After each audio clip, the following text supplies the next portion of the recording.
All right, welcome, everybody. It's the Environmental Protection Committee, DB1. I'm Alice Blank, the chair. Wendy Chapman, the co-chair, is online. Tammy Meltzer, our board chair here assisting. Thank you, Tammy.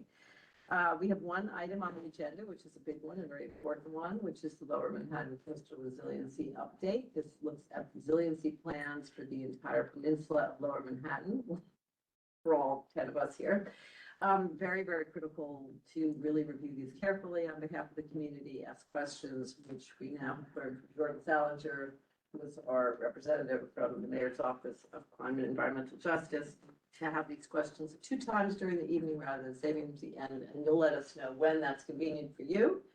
And I don't know who's beginning, but I would like you to all, whoever's speaking, to introduce yourselves and welcome everybody.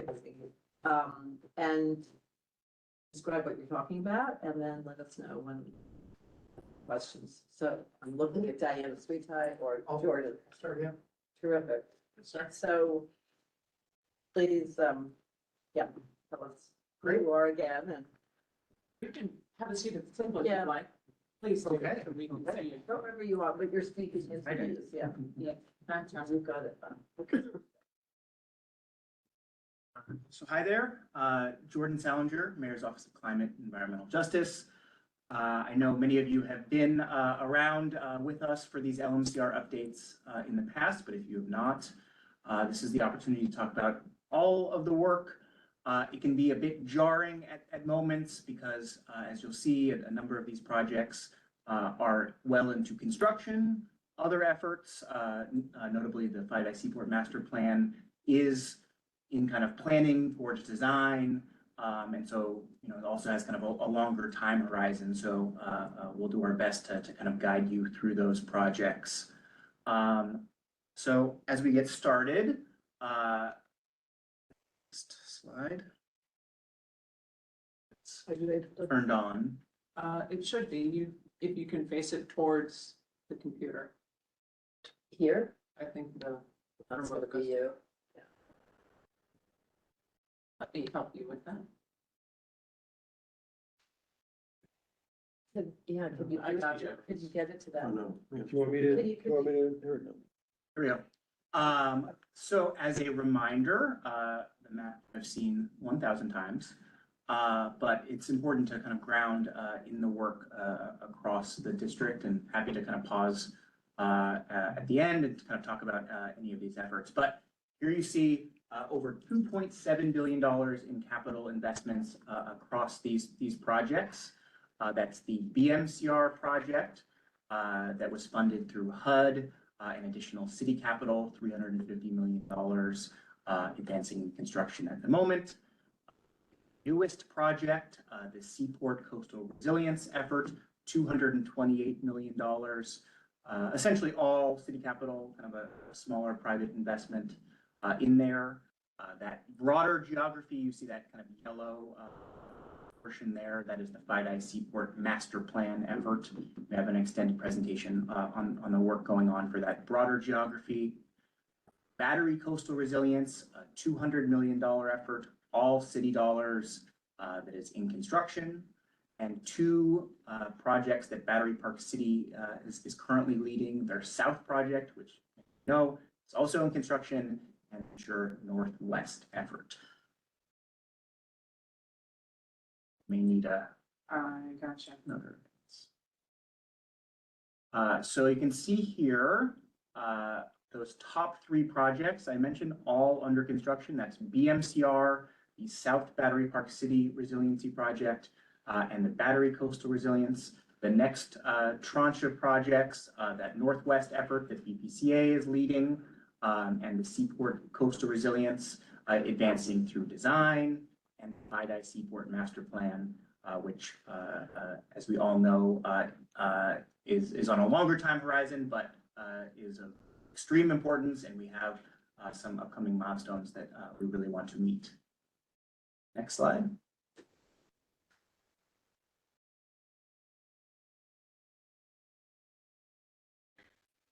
And with that, I will pass off to the LMCR Battery Coastal Resilience Project. Just as a reminder, we're going to be doing the first three presentations, which are the LMCR Battery Coastal Resilience, Battery Park Cities work, and then FIDI Seaport. And after that, we will stop for questions, and then we'll do our final three presentations, which is Seaport, the MCR, and maybe just the final two. Yeah, so we'll break it up that way. Perfect. Okay. Give it to Stephen. I am moving him over. Stephen, you should be a panelist now and be able to unmute yourself. Can you hear me? Hello? Yes. Loud and clear. Can you hear me? Yes. Oh, okay. Hi. This is Steve Nelson from EDC. Here on behalf of the LMCR Battery Project. As you can see here, the first image, this is a drone footage of the ongoing construction led by Hunter Roberts and our marine contractor, Walsh. So next slide, please. As you know, our design is 100% complete as of June of 2023. Our project was awarded Envision Platinum. This is for our low carbon footprint in large infrastructure projects, and that was in December 2023. Phase 1 of construction commenced January of this year and will likely go to July of 2025, with us moving over to the Phase 2 construction starting in August 2025 and ending June 2026. On the right, you see a conceptual rendering that we've shown before. And for that, I will now pass it off to my colleagues at Hunter Roberts. Sure. So Ethan Smith, project manager for Hunter Roberts here on the LMCR Battery Project. Nice quick overview from last update. We completed quite a bit of work to date. So that includes all the hardscape salvage, pile wall installed and create that temporary barrier from the water, demolition, full demolition of an old wharf. Some of our test piles went in and actually completed all of our site-wide mass excavation as of this month. Ongoing work, which we kind of discussed last time we met. We have production piles going on, so those are excavation piles. Have lightweight fill, sand shale aggregate that we presented last time coming in. All the drainage is ongoing right now, near complete for the mass scale of it. And we really just started getting into a lot of our upland concrete foundations. So that's the retaining walls, grand back bench walls that we have on the park. Incoming milestones, we have some precast fabricated right now down in Virginia, as well as beams and all the fascia panels that kind of linked it together the new wharf to make it a new structure. So that's all coming. It's being fabricated right now in Virginia. It's coming early December. I think we have a few coming actually at the end of the month. Upland hardscape and stonework, which we'll see a little bit later in the slides. That's looking to kick off. Same thing early December. Once we get a mass amount of that concrete in, we want to start flattening it up as soon as possible. And really looking at still tracking towards the July 25 transition over to phase 2. Slide. So this is like a nice brief showing where the foundation piles are going in. So that's kind of those big cranes we had in the last photo, that's C-Shib. The green is really showing which piles have been installed to date and the red are the ones still remaining. Stuff before the end of the year. I think as of Friday of last week, we had 131 in of 188. This kind of helps tie in the next slides. And this is showing that operation as it is today. So that actually is in June. Very similar aspect going on as far as toothpicks really sticking out of the water. And at night over there on the right, so we try to keep all the noise sensitive work during the day. I can be done actually doing that. It's cutting out concrete piles, so that's just using hydraulic saw, very low impact. Nice little photo kind of showing how we install those piles and cut them down to the right elevation, except the pile caps. Next slide, please. This is showing those upland improvements. So we have a lot of stormwater improvements, high gates, hydrodynamic separators, and a lot of sub drainage going in. So it's a nice little overview. On the other slide, you can actually see that area that was once kind of just existing pavement and ripped out. Put down new reinforced concrete pipe and drain structures as well as cat basins. So that's gonna be able to handle and provide better infiltration if the park floods to a later date. Next slide. So these are the concrete foundations. So that concrete foundation is actually sitting directly on top of that stone bed that we saw in the last photo. So that's actually for the granite back bench walls. See, I think it's actually 3 slides from now, what it's gonna look like when it's done. Really, actually mimicking exactly what was there to begin with. So just a reminder, we're taking the granite back bench walls that are once facing the water, actually being rotated and facing the park now, just due to the wharf being elevated. So plus 11, we don't want to impede any. On the right-hand side is really happy to show that actually. It's our lightweight fill. So this is the foam glass aggregate. Site all either waterways. So that's 4,800 cubic yards of 100% recycled glass aggregate. That's being part of the new building program. That I put right on it to have, because it's 600 trucks off the road. So that's 6 and L. We're very happy. Thank you. The first photo that we'll actually show coming up in a little bit, I think it's the next slide, but E-crane really helped translate all that material, which you can kind of see down there. So just a reminder of what the old face of the wharf was, but rebuilding to that extent line, it's going to be basically the same orientation, a little bit more segmented, just the actual nature of precast elements. But it's going to not really extend into the water or into the channel that much. But that E-crane, the bottom photo in the middle, it was critical in getting a lot of fill taken off site, some dragging the plant. Exactly. Yeah, you can see here, September to November, what a pretty big progress we have. That's it off to Patrick for the next one. I'm also Hunter Roberts. Just wanted to kind of touch on these next 2 slides that we've been showing, I think, since we started coming here. But to really just kind of remind people what this battery is, right? Got our construction site and the ink up in the front and staging area in that oval with the South Barry Park City job adjacent to us to the west.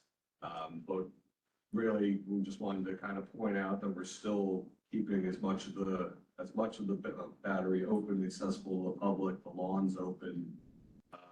We'll be kind of in this configuration until July, call it middle of 2025. We go to the next slide.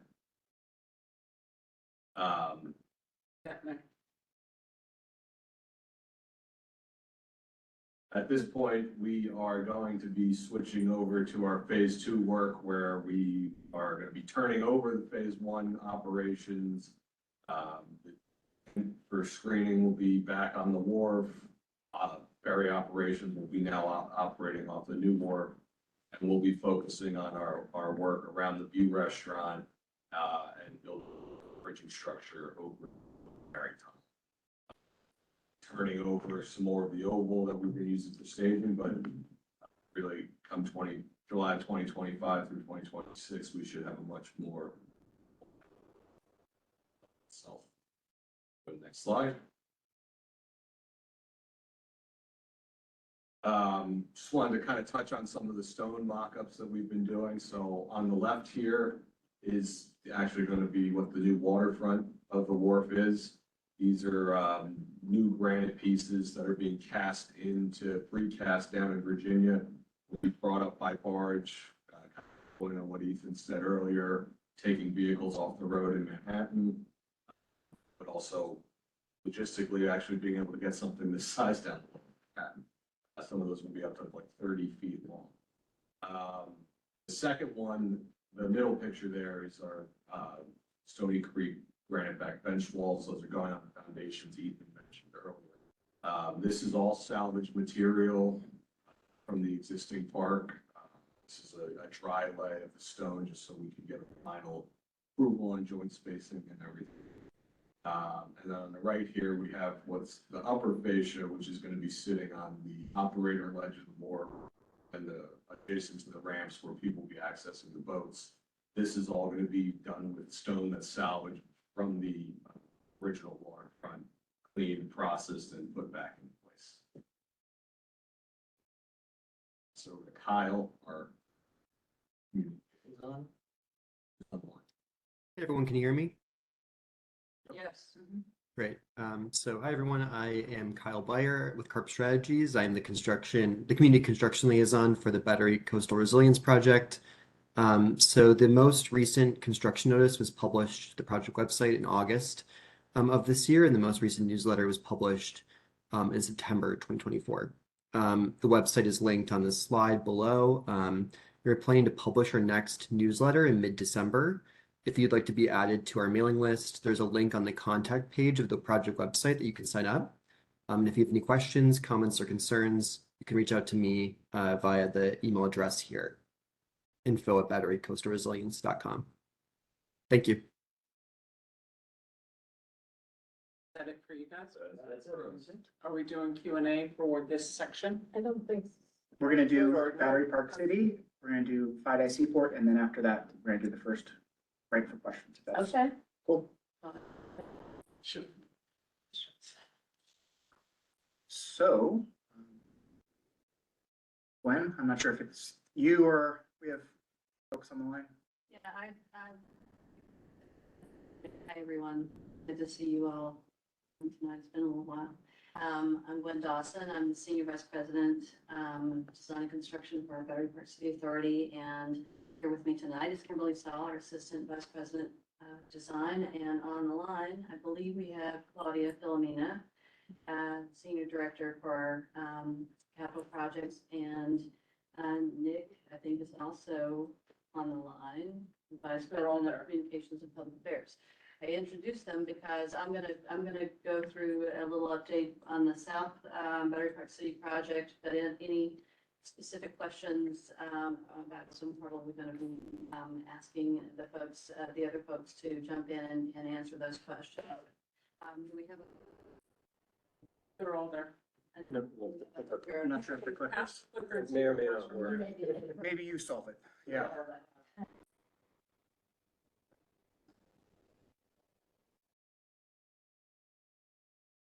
No, no. Okay, then I am your clicker. Gotcha, there you go. Okay, just go through a few of the construction updates for the South Battery Park City project. We are well underway. Next slide.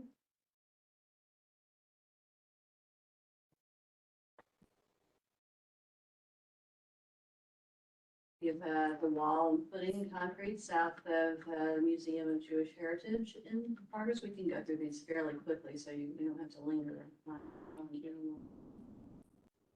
unless somebody wants to stop. This is around the museum, right?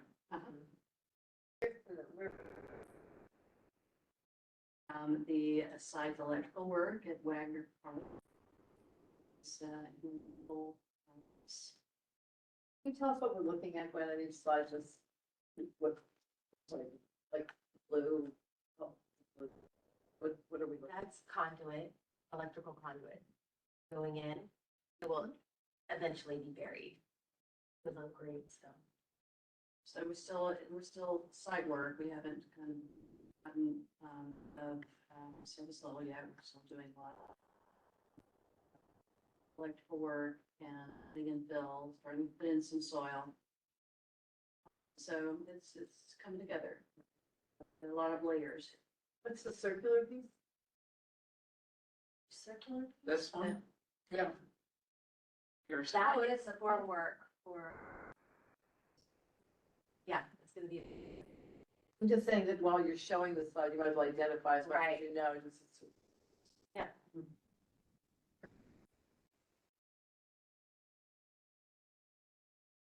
This is the pavilion. We've gotten all of the exterior walls, with architectural board. And next be doing the arches on the interior side, the pointy area. Will be coming next. We're 90% complete with the concrete installation. That'll be and then the work will shift to the interior and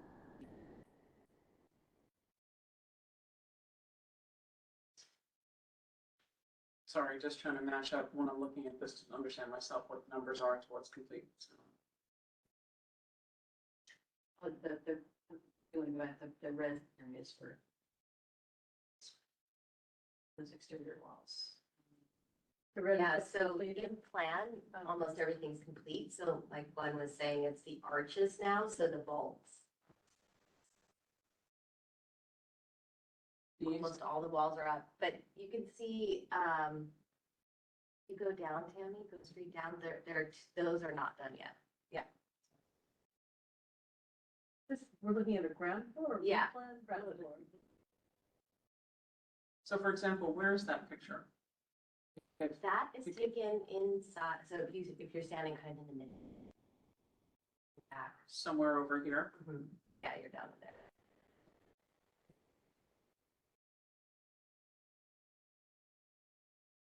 This is the south side wall foundation, formwork. So if you range yourself, you've got battery place up to your top left. Puree is ahead. And this will ultimately be the trees for the entrance to the pavilion. I'm ramping up. The Puree Inlet deck progress, this is coming along and actually it's to be enormously exciting. It's the area that is being created so that folks will have a chance to walk out and look over into the inlet water. There's about 20% of demo remaining. And we're about 60% complete on the deck reconstruction. This is, for that overall. This is It- like the piece that was part of the wedge. Yes. Hurrah. Yeah, because we're taking all of that riprap, we've taken all that riprap out. So this is the second of the little point area out at the end of the Esplanade, next to the park or First Period Park.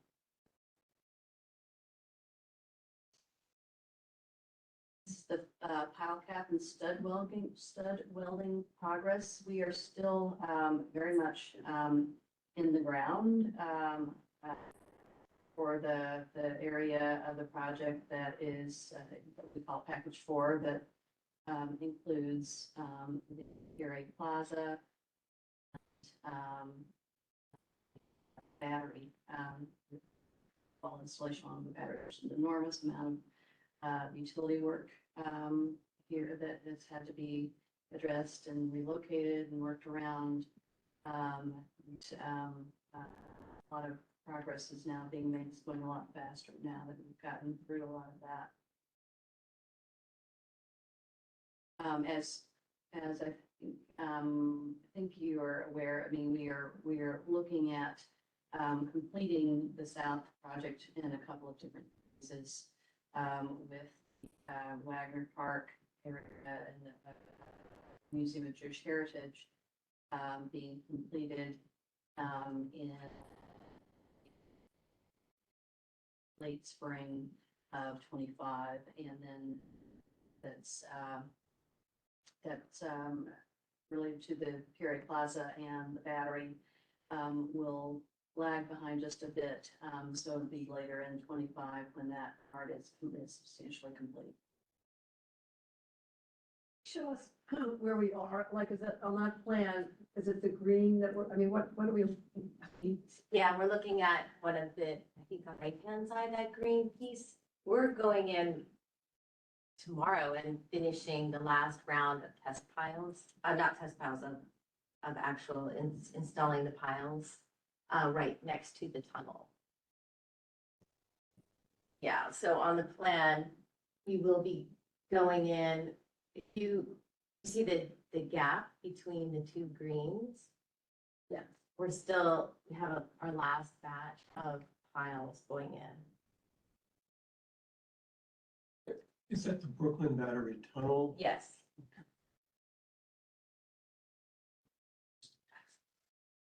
I think it's, I apologize, I'm just trying to process and figure out.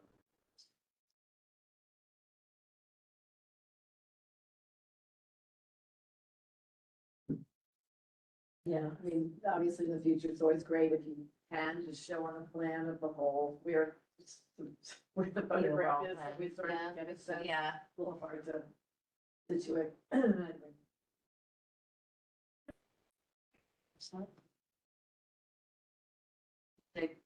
Sure, I can talk you through this. So we have four locations where we're going to be doing some test piles. One in what we're calling Reach One, up in Tribeca, over at Stuyvesant Plaza, in Belvedere Plaza, and down in South Cove. And who next? I will, and Claudia, I'm being asked if you could speak up a little bit more. Oh, sure, yeah. So the reason that we're doing these test piles is to basically confirm the engineering design assumptions that we have. So we're using this opportunity right now while we're still in design to test out the conditions in these four locations.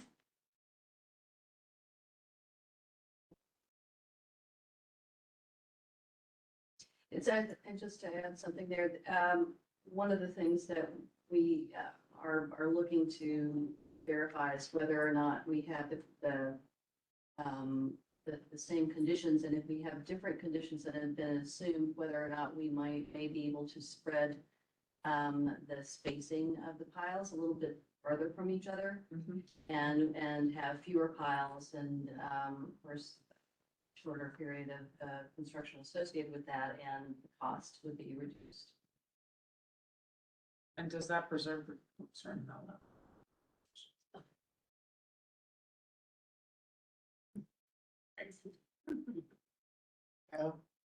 All right, so this is Reach One mini piles at Harrison Street. The intent is to start here. They're going to begin test pits tomorrow, and then that should last 3 weeks, and test piles will follow after that. And the test piles are about a week to install, and then we need to take let it cure, and then we'll go back in and test the piles to failure, so then they'll know what the loading capacity is of those piles. So this is happening at Harrison. One, And that's starting when? we're starting test pits tomorrow, but the test piles will follow like 3 weeks later, once test pits are done. Yeah. No questions. We're all desperate, but we're. Where on Harrison? Between west and, On the Right. north corner of Harrison and 9A. Can you just put does somebody have a? We should have. yeah, there's a laser pointer there. There is, it's very wild. But I can't control it. Where exactly are the pits? Correct. Correct, yes. So, It's in the sidewalk, like right on the corner of, that's Harrison that we're seeing, and then 9A. so there's a staircase that comes down there. Yeah, you want me to go? Or, I mean, the people online know, but Actually, when you use the laser pointer, they can say, can they? yes, they can. It's hard to use it. Where should I be? Wait. Yeah.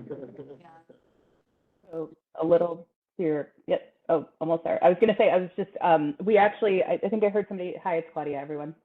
I know we said you'd mentioned, Tammy, I think the staircase.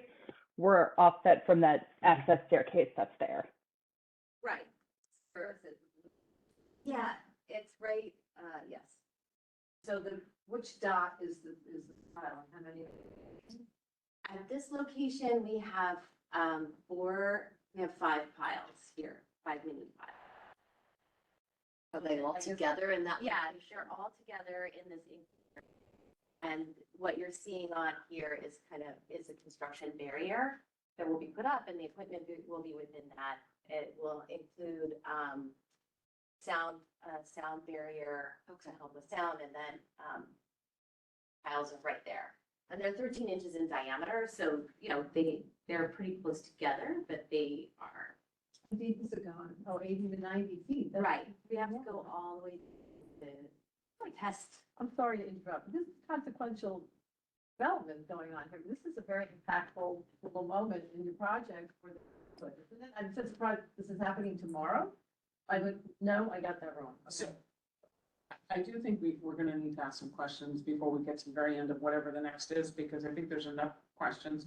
This is my personal opinion, sorry, Jordan, between that, the last project and this, in terms of community engagement, that I think it'd be important if we could, at the end of this, take questions. I've been negotiating with the Friday Seaport team and they are okay asking the questions after this presentation. That's why. That's what I Okay, said. all right, so keep going. Well, before we leave, Yeah. are we, so when are we having questions? I don't know. Are you Right done? when, No, I have more At slides the- if you want. Yeah, well, But she's yeah. done When with she's this done, That's fine. Having exactly, Park City, just So we dive could- in. 2 projects, Yep. questions. That's fine. Yep. Go ahead. Okay, so here, you want to follow me, Tammy, with the? Absolutely. All right, so here we are at the corner, right by Stuyvesant, along 9A. And come over here. Yeah, so this is the location of the test piles there, the mini piles. So we're looking at doing that early December, also 5 micro piles there. Kind of wondering if I can make this slide any bigger, only simply because, You want to zoom in on that area? yeah, I can figure it. What is the, Try it, just plug. describe, I don't see a legend here, so I have no idea what it's Shift looking plus. at, but could you just describe what the red? or is it- Yeah, so what you're going from seeing is, left to right, what the across the site is. Whoop, lost that one, but, Sorry, I Okay. made it a little bit bigger so we can all see what There, we're okay. talking about. so just going across the site, you can just let everybody know, just see what we're looking at. yeah, so the little black square in the middle, that's where the piles will be located. And then the red line around it is, that's the barrier for construction. They're gonna stage within that area. So that's where the equipment will be. And mostly just storage of the equipment during the time when they're drilling the piles. And that area is already cordoned and off, if I remember. Correct, yeah, they're doing test pits over there. So it's a similar, And this is, I'm just, The side of Stuyvesant, correct, yes. this is the Esplanade. Yeah. and this is the bottom of- this is sort of like the pump house, Eventually, Exactly. yes, it's the right? future location of the pump house. And does this excavation have something to do with that as well, We're- I assume? What we're doing is, we're testing the soil and the rock conditions to confirm that they meet the assumptions that engineers have taken. Engineers are typically, they're gonna make assumptions that are, maybe, more conservative than what we have here. So it's not necessarily a pile at that precise location? but Right. It's a pile being tested for the particular soil conditions of that area. But And that- the rock conditions. Given that, it would be for the pump house primarily. No. No? Okay. No, Because, it's really yeah. gonna give us information about the area. Yeah, So when going- we rebuild the Esplanade and around here, it's helpful for us to know what the conditions are there so that it will inform our design. So we're at 90% design right now, and this helps us, like Gwen said before, we may discover that we are being way too conservative and we can have, can space things out more. It could end up being less expensive, if we had this information.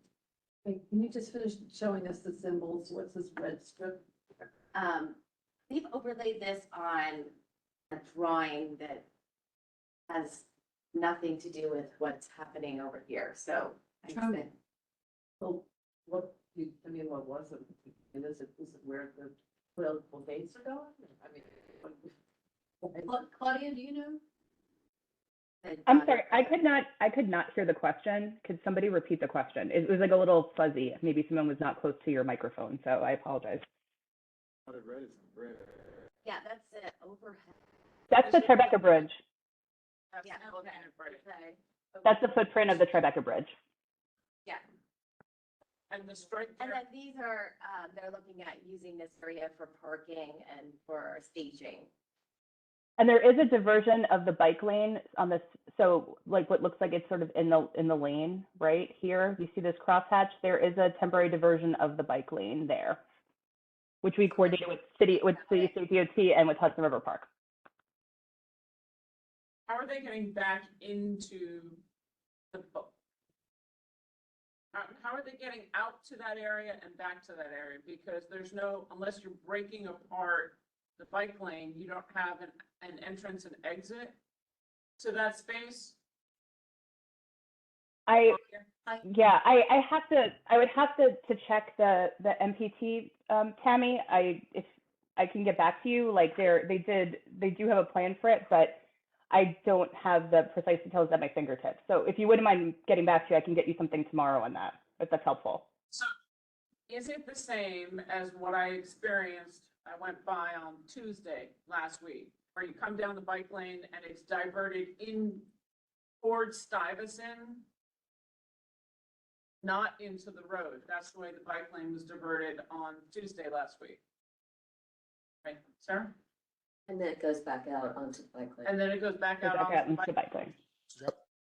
Hi, sorry, this Sorry, is Nick Nick, sorry, I may have confused the two crosshatches, but I think that it would remain because that's what they were doing for test pit work. I don't think they would want to change it again. They would restore it. I'm sorry for misspeaking, but Nick, maybe you can shed more color on it because I know you Yeah, were in the weeds on this part in no, particular. it's completely okay. We had talked about this briefly at BPC committee, I think the week before last when we were implementing it. I'm pleased to report actually that as of Friday morning, I was advised, I don't want to get too out over my skis here, but I was advised that the temporary bike lane rerouting for that 1 block stretch, which is now instead of in the bike lane, it's in Stuyvesant Plaza, which is right next to the bike lane, that should be restored actually this week. So we were aiming to have the work done by the week of November 18th, and it looks like it will indeed be done by the week of November 18th. And the bike lane will be restored to its previous condition. So that should be happening in the next day or so. Tammy, and I just double checked with someone on the team. That's actually just existing vehicular access. That's vehicular access to that area. So apologies for being confusing earlier. Not my intention. So you're not using the turn lane or the right turn lane on West Street going into Battery Park City for construction parking? The hatching that you have here? No, I don't believe, again, I will double check the plan, but I think that is just denoting existing vehicular access in and out. I will confirm for you though. And this is all starting tomorrow, this work. No, no. Slide?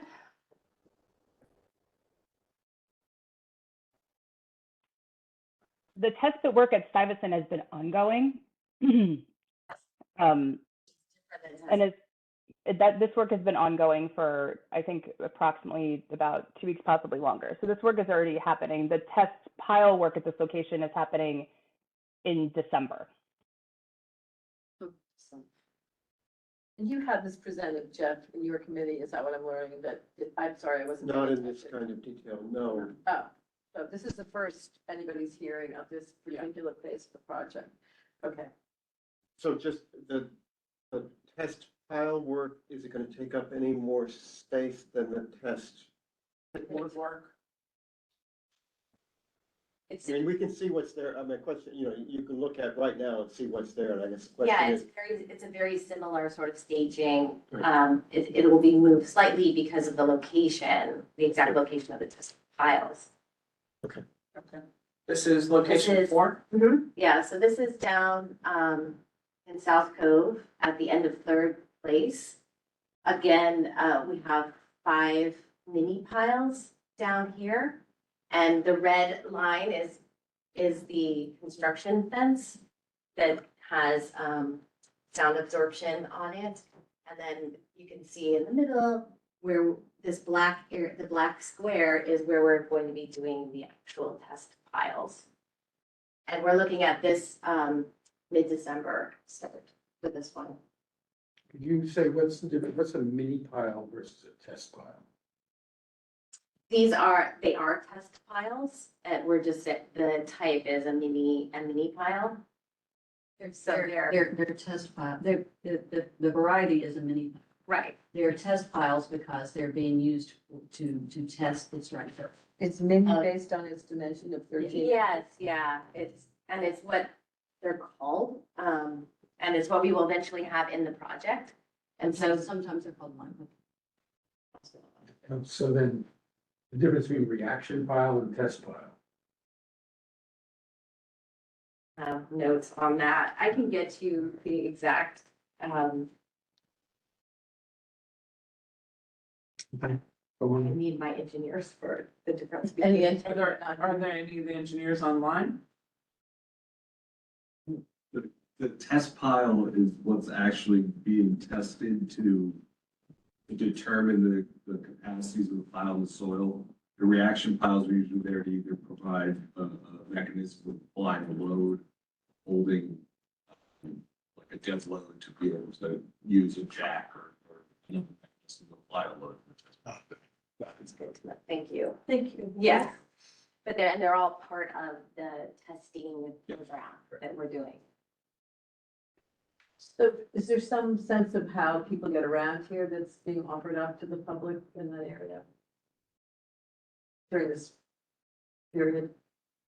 To move around this? The sidewalks are open. Yeah, the sidewalks are all open throughout here. And we'll put signage up on the construction fence. The more critical question really is for the South Cove, the Cove Club there. The Cove Club, their only handicapped accessible entrance is the front entrance on South End Avenue. And we're not this whole sidewalk is all open. And it's not about the sidewalk necessarily, but The circle is open too. it is, Yeah. that's what I wanted to Yeah. know. Yeah. Should I go to the next one? Sure, yeah. Oops, there you go. Test fund, location.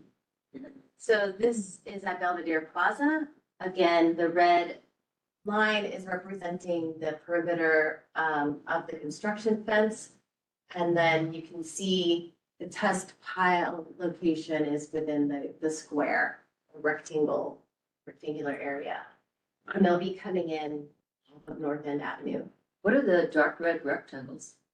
I might just move in a little bit because your photo doesn't actually show The actual location. it, yeah. This is, so this is closing off of the street at North End Avenue? That's just showing where the vehicles are going to be coming in, the construction vehicles. I'm sorry, I still don't understand. The dark red rectangles, they come in These guys. sets of two. What are those? These. There are two, Three or sets six of of two. them. Yeah, What are those? Claudia, correct me if I'm wrong, but I think that they've used their staging plan and that those are not a part of this. They're not actually. That's actually, yeah, that's sort of an old visual. It's just this area that's in the red outline. This is from the staging plan during construction. This should not be on here. This is a drawing error. Yeah. And so, can you detail, will there be no pedestrian access then on Belvedere Plaza on the upper level? It's at that corner, so just within the red perimeter, that's the only thing that's blocked off. But isn't that the only handicapped accessible way from there? Handicap access to get around to where the ferry is from this area, because there's a ramp here. I mean, unless I guess can you go this way? Yeah, you can go down the other way, but we'll take a look at it to You need make to sure have there's ample accessibility. Yes. Signage for accessible Yeah. users. And this begins when again? Oh, early December. Right. Mid, Pretty soon. Yeah, I mean, I'm just gonna throw this out here, but I think you definitely want to come back to Battery Park City Committee and talk and show the actual plans and show the pedestrians, show them with legible plans and everyone can understand, you know, what's pedestrian, what's cars, what's parking, all of that good stuff, and then make sure that the community knows about it. I mean, at this point, it seems like. I agree that the drawing needs to be more detailed. Well, just Show zoom the- in Yeah, too. yeah. To the actual, to your committee, right? Yeah. Okay. Great. Same holds true for the Harrison Street. Oh, That's a absolutely. Yeah, Or yeah. But that's not that city, but. Well, it's all. something And with like that. I don't know where it is. It's around the corner. I think from the project. you're gonna be doing it all, yeah. And in South Cove, we have been meeting with the buildings that are surrounding South Cove. So upcoming public outreach, Nick, do you want to take that? yeah. I got a lot of questions. Yeah, sure. So I had a conversation with Zach, and I know he'd shared it with the team. We wanted to get on a kind of schedule that would have, you know, like a 30, 60, 90, 120 kind of planning horizon, so we can get back to the community board with various touch points on projects, on items that we had previously discussed.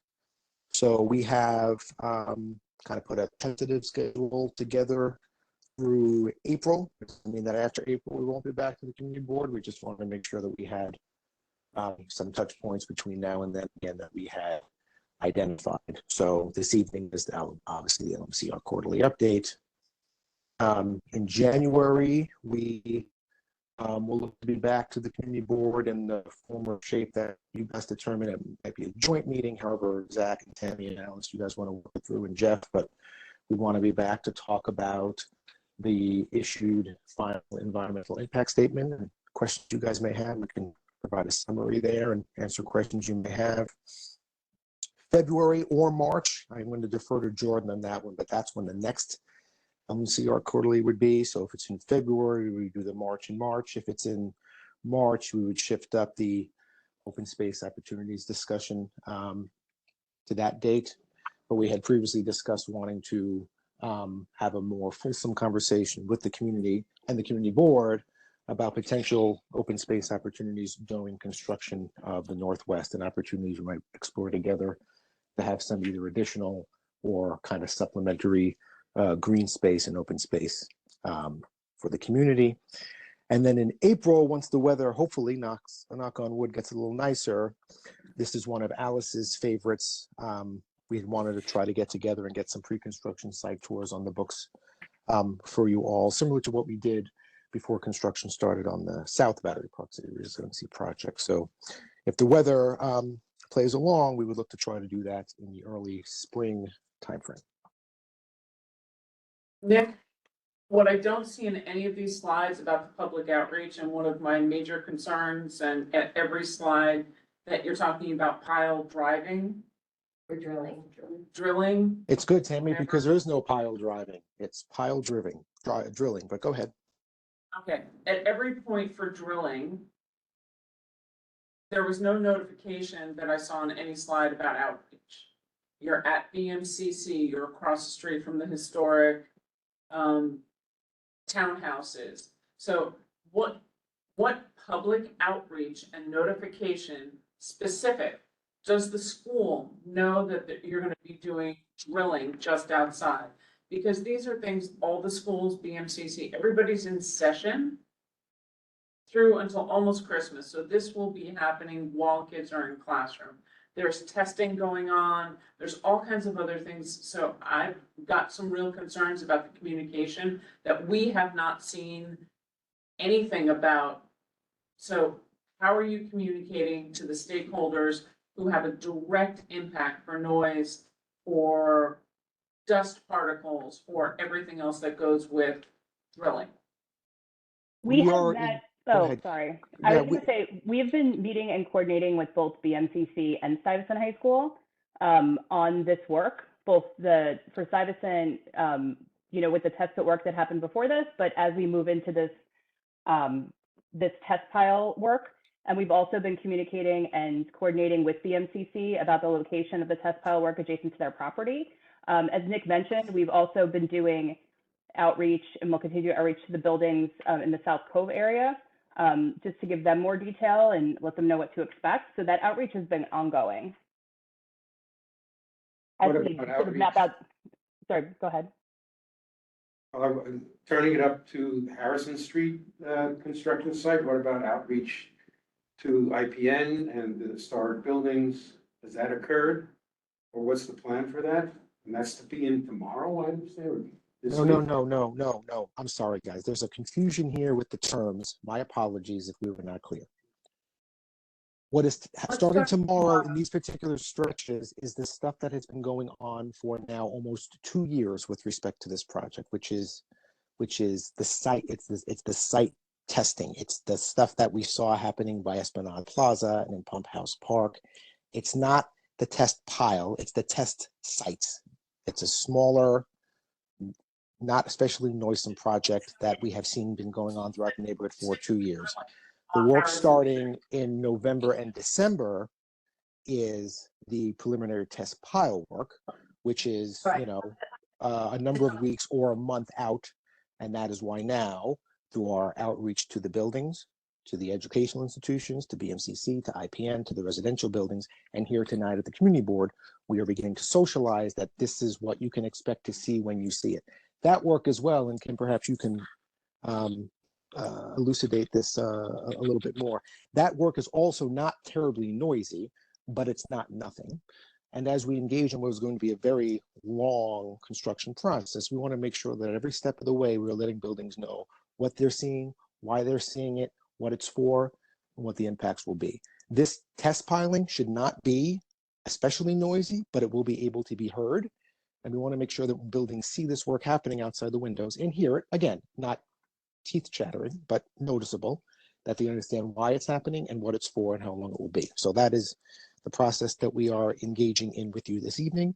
And that has been going on for the past couple of weeks, especially with the buildings around South Cove, 50 Battery, 70 Battery, Cove Club, and the Regatta. So the question that Richard Corman was asking was about Tribeca and the work that you show in Reach One that's going to happen tomorrow.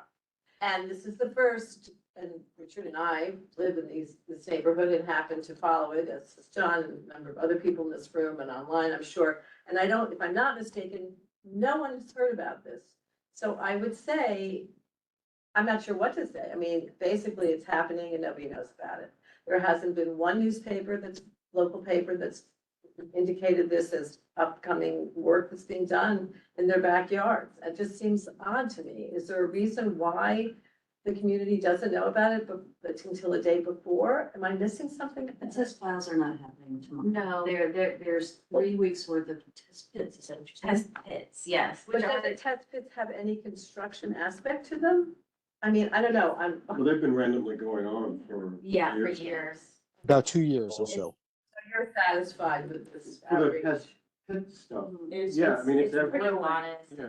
They go in and they, Well, I'm gonna, on behalf of this, getting the word out on this pretty consequential resiliency analysis and research work you're doing for the project to, if you don't mind, listing very, very sort of obviously what exactly is being done when, with a map that's really clear as to where it's happening, that we can then offer up to the public to know what's going on. And first of all, we'll want to present this at our full board meeting, which will be after the fact somewhat, but not for, of course, the December work.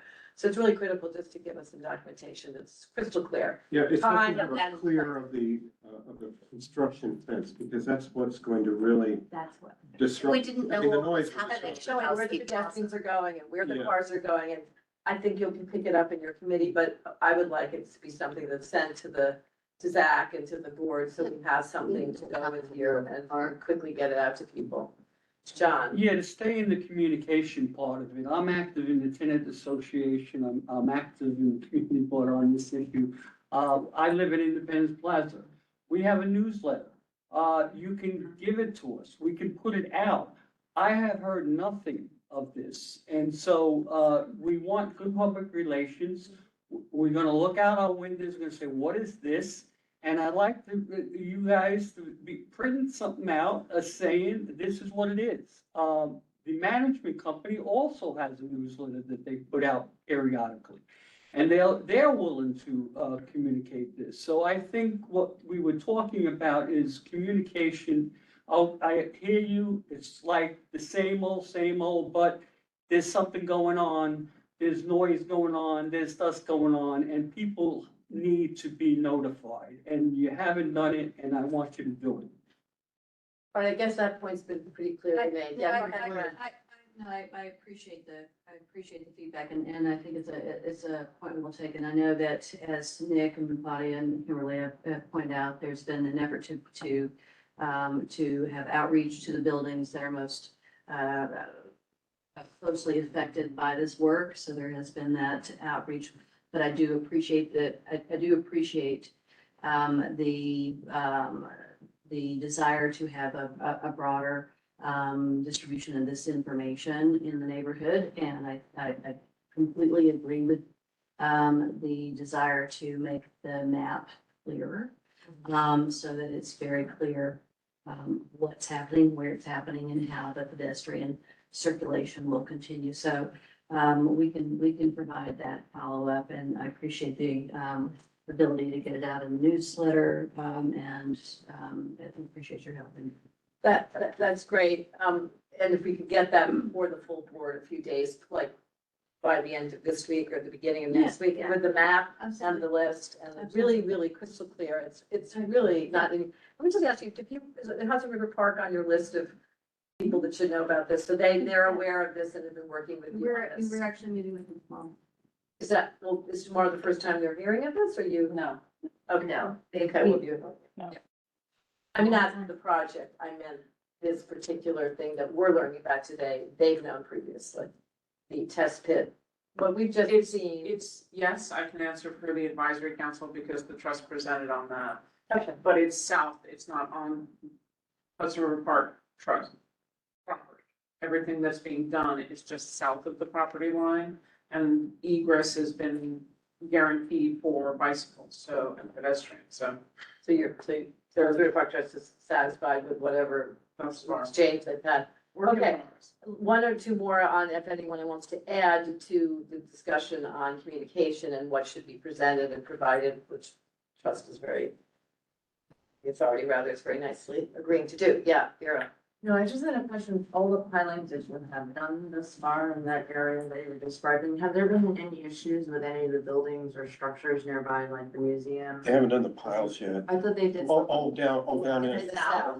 We're in the battery resilience project. Okay, I thought they did piling by the museum. We did, yes. Yeah, were there any issues with the museum? Because I heard there were some issues with the foundation and the museum. No issue with the foundation of the museum. We were doing sheet piles, resin piles that were close to the museum, and there was an obstruction that we encountered one day, an unforeseen obstruction that the sheet pile couldn't penetrate. So we stopped when that was encountered, and the design team did a redesign so that we worked around that. Okay, so then. But that's a little different than what we're doing here. These are, Yeah, but we've done lots and lots of micropiles on this house. Does that answer you? I know Yeah, it's sort coming of. back to me. I'm just, because I guess my concern was thus far what has been done, what impacts there have been, and then how they've been addressed. That was my question. Yeah, that was the one issue that we had when we were doing the sheet pile, so a different kind of pile. On that sheet of information you're gonna give us in addition to the map with the symbols, it would be great if you could do, like one of your engineers do a nice sort of summary of the pile situation, what a pile, mini pile, whatever pile, what, the different aspects, the depth, what it is with an actual sectional drawing, so people get what they're doing. Richard. Yeah, I'm beating the source still. So tomorrow on Harrison Street, across from these historic townhouses and IPN and IPN, construction is going to begin. Some form. You're going to be digging a pit, you're going to what are you gonna be doing starting tomorrow? And my point is, what do we need to tell the people that live, very least, on that block? So what's gonna happen? And when do we need? Claudia, can you describe the test pit work? Sure. The test at work is basically like you're basically like excavating a hole to study the composition, like in the subsurface structure. So, I mean, it's going to be like a fence that's up and people sort of working behind, like excavating the sidewalk area. Digging a hole and doing a probe. How deep is And doing a that? probe, yeah, and doing a probe and sampling. How deep is the hole, Claudia? At that particular location, I would have to check. I do not know. I mean, it's not incredibly deep, but it's deep enough that you can get a good sampling of the various subsurface conditions. Just curious. I would have to honestly double check with and to give you an exact depth, but I can do that in the course of this meeting. You have answers to. And what kind of equipment are you digging with? What is it that comes in to dig this hole? I mean, generally, it's, I think they're used small sort of excavation tools, and then obviously they put probes in. It's not, a huge, I don't know if you're thinking of like a gigantic backhoe. It's a smaller sort of digger that will go in and do that excavation work. We'll provide the list of. We can the provide more equipment. specifics and the type of equipment. We can provide specifics about it, and also the depth of this particular pit. It is much less of an intervention than what we're talking about with the test piles, because it is a smaller. So saying there's a test pile here on Harrison. Yes, this was There is a in test a pile few there. weeks. Yes, but that's not happening tomorrow. That's what I'm, is Having the things I'm December, making. which is That's pretty the point soon. I'm making. Yeah. So, but to your question, we will provide a full description of the dimensions of the test pit, the depth of the test pit, and the equipment that's being used. And I just guess, how are you controlling air quality concerns and Yeah. noise impact? Vibration of the historic structures. Well, I'm just, toxins in the soils and in that particular location, is there some? We'll provide the full description. I mean, the contractor is using the same methodologies that we'll use for building files, so. And the noise, so you're gonna provide all this, which Yes. we'll put on our website for the public that are not in the room, we'll put this on our website, right? So that you can have, and I guess it'll be on your website, the Battery Park City Authority website. Is it already there, this information? No, okay, so I guess it will get there within the next small amount of time. Jeff? Just a narrow question on traffic lanes. To what extent are traffic lanes going to be closed on West Street for for either the one at Harrison or the one at Stuyvesant? So it's a pretty pivotal traffic area if we're going to lose a lane. I believe we're not closing the lanes, but we will check and confirm. I have a question. You mentioned pump. And I didn't understand that there were any pumps going in at Harrison. So there are, because I thought you said for drilling piles and pumps. And I was confused. I think someone asked on Stuyvesant, is that where the pump house Yeah. will be? Yeah, no, that's, Yeah. but And we're not, in this area for Harrison, you're just drilling to understand how far you need to go in order to put what will be the gate that crosses, correct? we're actually testing the soil and the rock to understand It is. the capacity. It's not related to a particular thing that is happening at that precise location. It is an example, it's illustrative of the type of soil and rock condition that is in that area.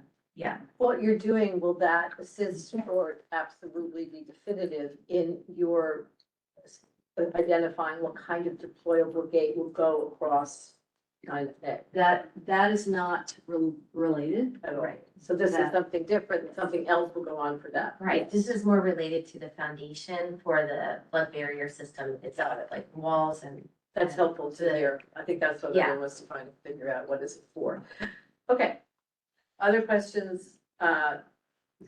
Well, wait a minute, is there anybody else online before we? There's lots of people online, No, but I mean. but nobody has a hand up. If you do have a question, please put, Vicki Cameron. We're, Hi, Tammy. Thank you. Decided I'm sorry. that- I joined a few minutes late. I would like to just get a clarification. We're doing these test piles to determine the strength of the soil below before we begin to design the strength that you will require for active systems that we intend to install, such as Aquafence. Is that what we're discussing? Could you go back one slide? sure.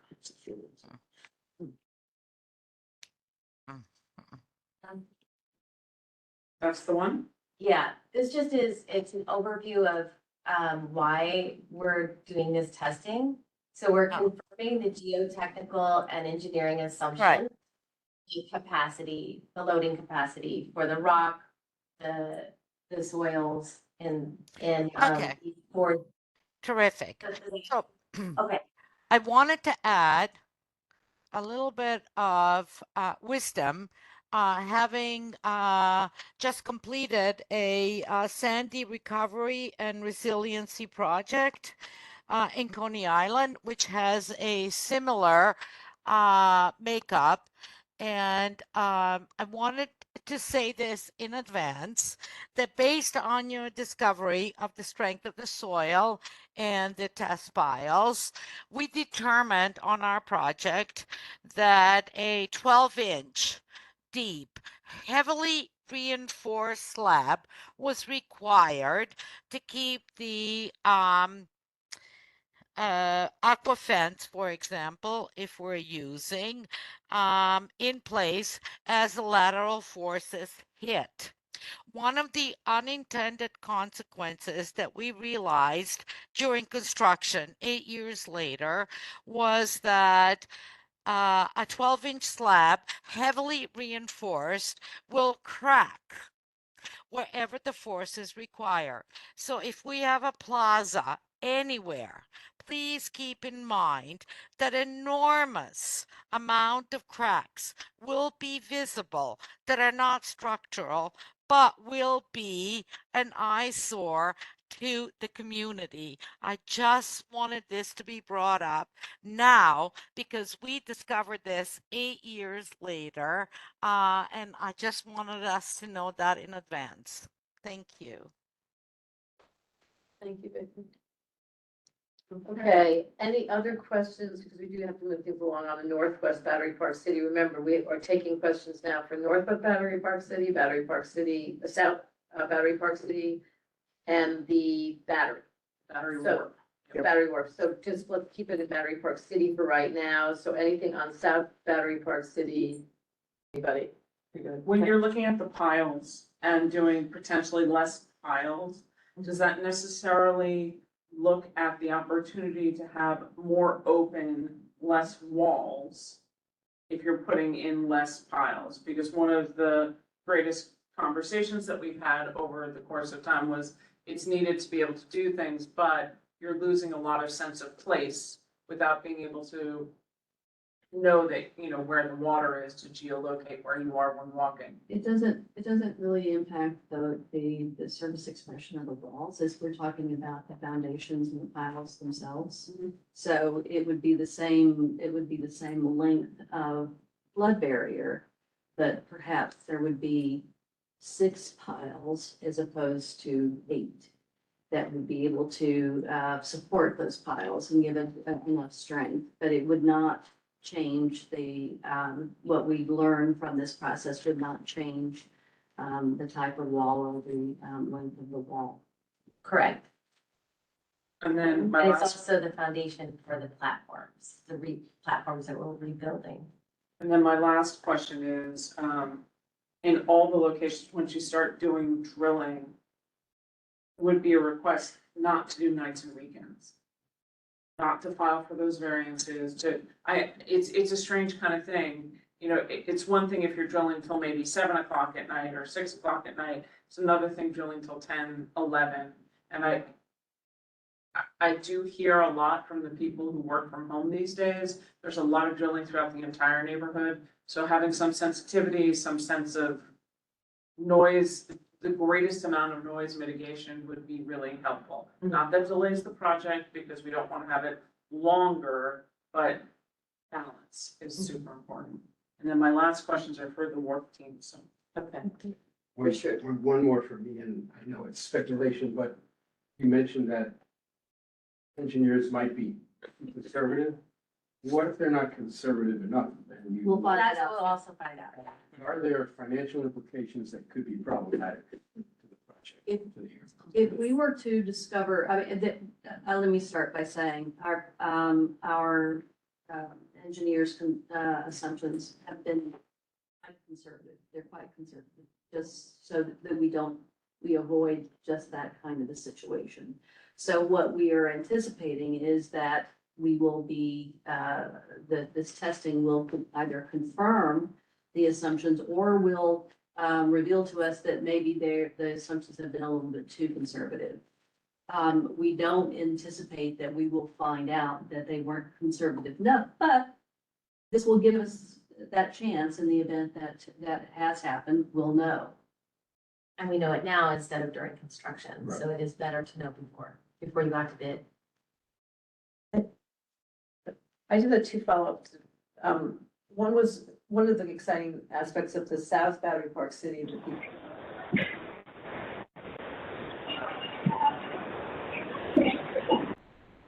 Was that in the process of being completed or?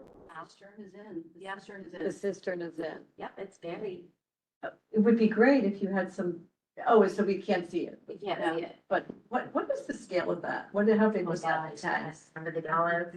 All right, well. It's 62,000 gallons. That's very good. And the other, can you just explain, and you're saying that Pier A, the plaza in front of Pier A will be completed in late 2025, right? Why is that? Was that the last piece, not the last piece, but pretty much the last piece of that area when it was, of course, the area where in Sandy, all of the water came in? Yeah, it was packaged, because of the nature of the construction with the work that's being done in the battery. And I'm sure this is no surprise to anybody, but there's just a ton of utilities present in the underground part, both in the plaza and in the battery. I agree with you. I mean, I had hoped that we would be able to actually get that part done sooner. But, there's just so much underneath that we've had to deal with a lot of utility obstructions and relocations. We're still hopeful that we'll be able to get it done, a little bit earlier so that it doesn't really represent too much of a delay behind the rest of it. Does identifying the use of that building have anything to do with holding up the resiliency work in front of it? It doesn't matter Yeah. what that becomes. And that's still in discussion now. Right. With national parks. Yeah, we now have gotten through the litigation that's was impacting the building, and so we have our team trying to understand all of the opportunities that might exist for that building, including as a location for the National Park Service in the very. When do you think you can update the community on some of those options? I mean, is that something that we would be able to hear about just because it's such an important part of that area, of course? I would imagine it would be a matter of months, but we have a new vice president of real estate in our party who is taken that on as part of his responsibility. So I imagine that he would be involved in providing that it to you at the appropriate time, probably in for next year. That's good to hear. And then lastly, Don't go off that, because I have something to add. oh, okay, go ahead. So EDC had come to Community Board 1, pre-Sandy, to talk about Pier A and have discussions with the public about usage and public access and public realm. I'm a little disappointed and frustrated that the conversations about what's gonna happen to something that's on the National Register and is a historic building are happening behind the scenes. We don't have a ton of faith right now based on what's happened at the Battery Maritime Building, which has pretty much become a privatized historic asset. And all the public promises that were made for access and cafes and et cetera, haven't happened. And my patience and our patience as a public, after 2 years of, yes, we're working on it, when you're operating a for-profit location, does not give me faith for Pier A. There's substantial public space, active and passive, around that building that people could grab a cup of coffee and go and sit and on the southern side and look out at the Statue of Liberty. And if we're going to lose all of that access because it's become privatized for a security center, which we know once they pass through security, you can't have public mix there. That's a major decision that should be made, and the public should weigh in on the usage. Well, there will be an opportunity for that, Tammy. There's no decisions being made at this point. There is a amount of research and trying to understand what opportunities there are, but there's no decisions that have been made. So there will be an opportunity for the public. And I would be really great, once we hear about the Clyde Seaport Master Plan, to have the Coast Guard building at the southern end be considered for statute cruises, so we can also take a look at the global way that everything fits in that park to reduce the friction, interactions, and everything else that we have with the third-party ticket sellers, which will not be enhanced by having everything come out of Pier A. That's just gonna move and expand the greater issue that we have all through that area. We have complaints, we're gonna talk about it on Thursday, but I mean, I think that it's very myopic and sort of a singular perspective to not pull back and look at what the greater public good would be for the park, for the building, or how people interact, tourists and locals alike. This is a process. It's not happening, nothing is happening next week, so there will be an opportunity for discussion. I think that's what everybody's looking for, and I'm glad to hear it might happen early next year, and I think that's a really important points. So thank you. I think we've gone over the Battery Park City Authority part of the presentation, and so what was left was the battery. Does anyone have any questions on the first part? Oh, I'm the only one. Okay, I do, but you should go first. okay. I have to remember what the questions were now. Yeah, the difference between the bench walls that you were describing and a flood wall. Is the bench wall a type of flood wall? Nothing to do with it, right? I was thinking that would be too good to be true. Those are So that beautiful. will actually be around like, I think the top is like around elevation 10.9 with the deck of the wharf's at 11. So the wharf is built for sea level rise. Right, so there's no way that any of that kind of work that you were doing on the fascia, as you described it, could be incorporated into a flood wall. The flood wall is really kind of what's connected behind us in South Battery Park City. Right. And the Clyde Seaport. So for us, it's kind of like what we've reached this entire time. The project was designed to maintain those views of the harbor and not really. But there's no aestheticizing, if you will, of these flood walls. In other words, they're sort of ugly. I'm just curious. But there's no Bench- flood wall. Oh, yeah. Oh, I understand. That's a question to an engineer who, knows about this stuff. You're saying no, you haven't seen it yet. Okay. Just a good, and then also I was just curious, how much more money does it cost, per percentage, to have that wonderful light fill that we all were very excited about as part of your? No, it's actually savings. So, It's a saving. so, but it's like a two-part, there's a myriad of kind of. So why isn't everyone doing that? Because for us, it was 8. Because it was, but, you really can't put it in the actual water table itself. For us, where we're putting it, it actually, why we can even do it is that say water overtops the wharf in its entirety. It's a hybrid profile, so it's say 2-part lightweight bone glass fill with 1 part of an expanded shell aggregate, which basically weighs down on top of it, so it's not as buoyant. So say the entire battery floods out, the entire wharf's not gonna pop up. But it's a way out for a few reasons. One was transportation. 2 was because it actually brought us out of the water table.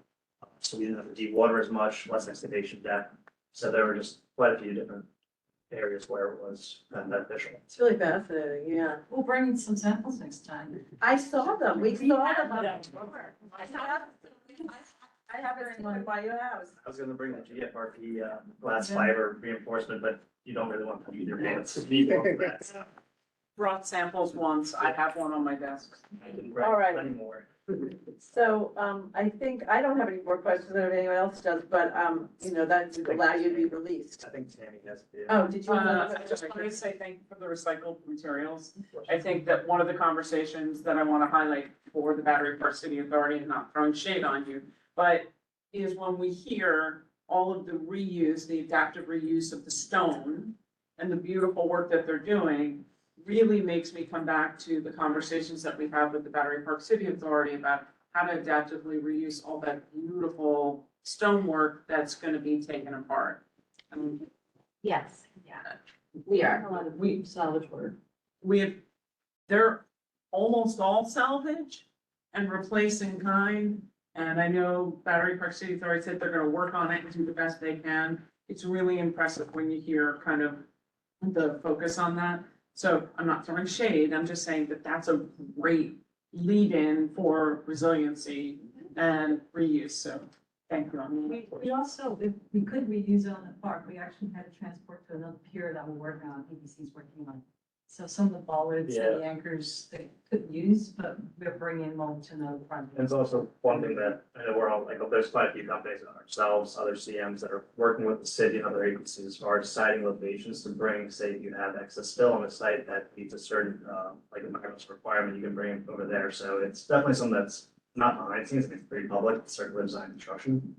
It's out there. I mean, there's a lot of like, we'll have excess granite, we bring it to the granite vendors, buy it back, repurpose it elsewhere, bring it to other job sites such as like a UC control asset, do that over there. I mean, we had bollards and fleets that they weren't basically rated to be used for mooring. They're able to be used for setup reasons, in a planted bed of the garden on a walkway, whatever it may be. So I mean, the opportunity's out there and I mean, like, oh, we're doing everything great, but it's a huge, I guess, advancement by the city, and all these other entities that are trying to really repurpose the products and get away from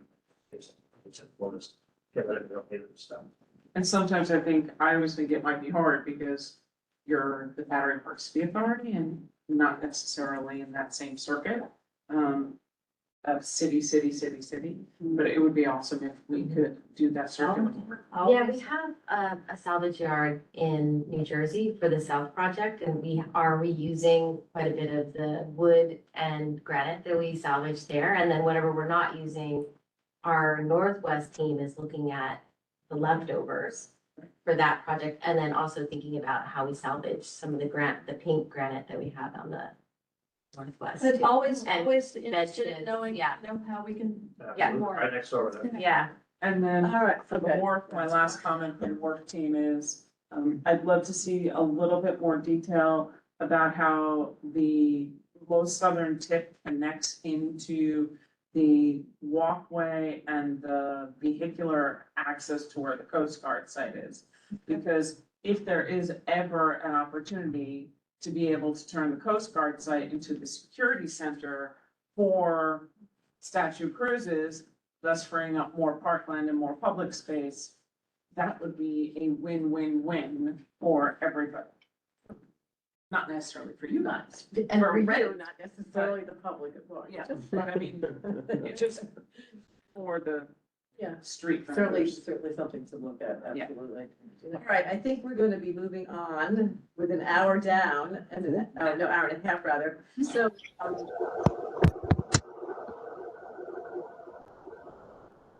Yes. Battery Park City Authority released. Thank you. And Thanks, Matt. Appreciate it. already. We're taking. Yes, we do. Okay. So, Jordan. Perfect. Good. Good night. Thank you. One more slide, I think. Maybe. Are these yours or theirs? There we go. There we go. Just confirming you all can hear me? Yes, Alexis, we can hear you great. Okay, excellent. So I think you want us all to introduce ourselves. I'm Alexis Taylor, Vice President of Climate Resilience at NYC EDC, and also the Project Director for FIDI and Seaport Climate Resilience Plan.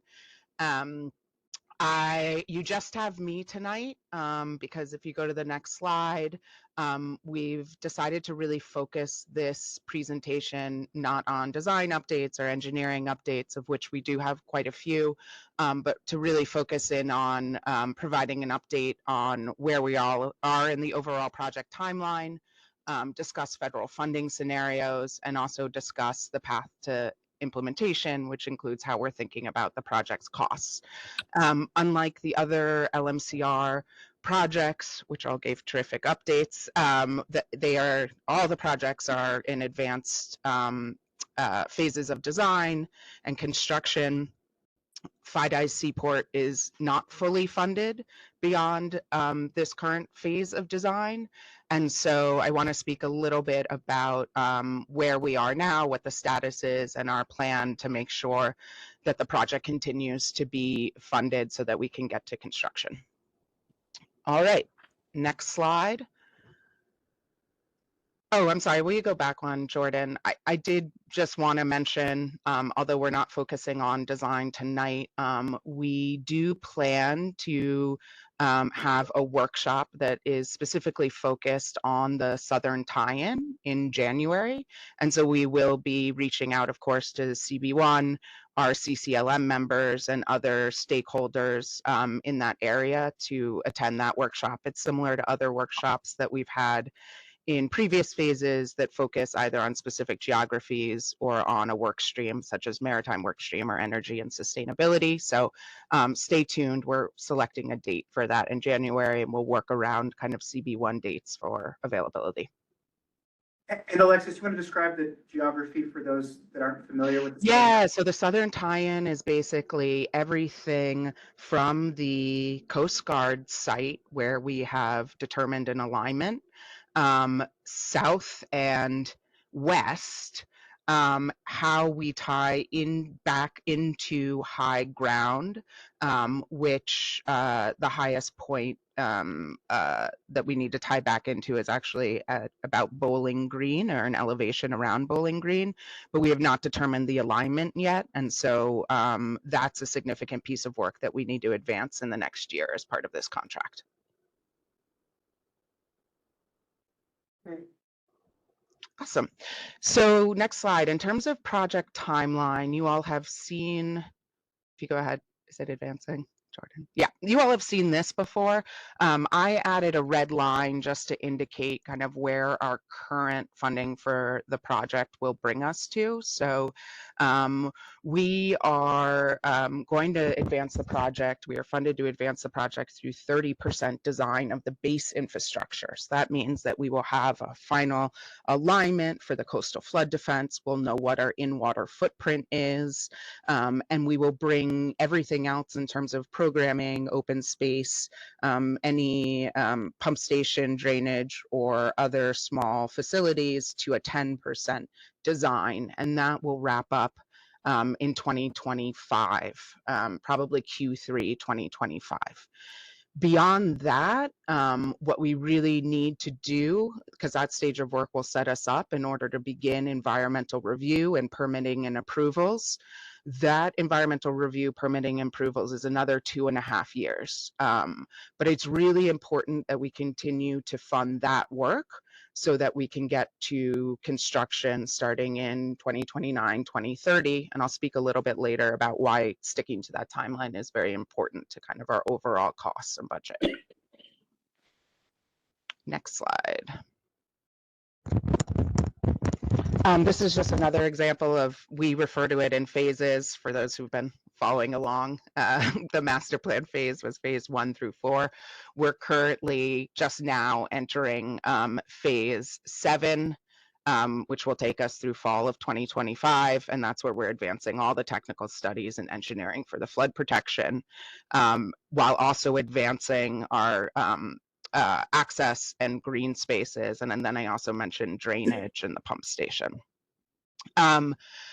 What we really need is onward from fiscal year 25 and fiscal year 26. We'll need the city to fund environmental review. So we're still in the soft cost phases. The soonest we would have a shovel in the ground, if everything goes according to plan, would be 2029 for the coastal flood defense, perhaps a little bit earlier for Staten Island Ferry, since that's on terra firma. But again, what's really critical to getting us to that construction timeline is making sure that we don't have any downtime before we begin environmental review early next year. Next slide. No worries. Just wanted to remind everyone the cost of inaction, or actually that doing nothing here is not an option. So even if we were just to look at this waterfront asset by asset, all of the assets that you see in pink would be imperiled just by tidal flooding beginning in the next 25 years.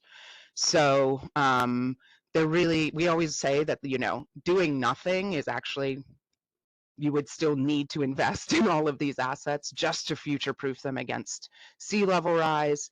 And then what you see in yellow are the assets that would begin to see tidal flooding between the 2050s and 2080s, again, just from sea level rise, that monthly tidal flooding. Next slide.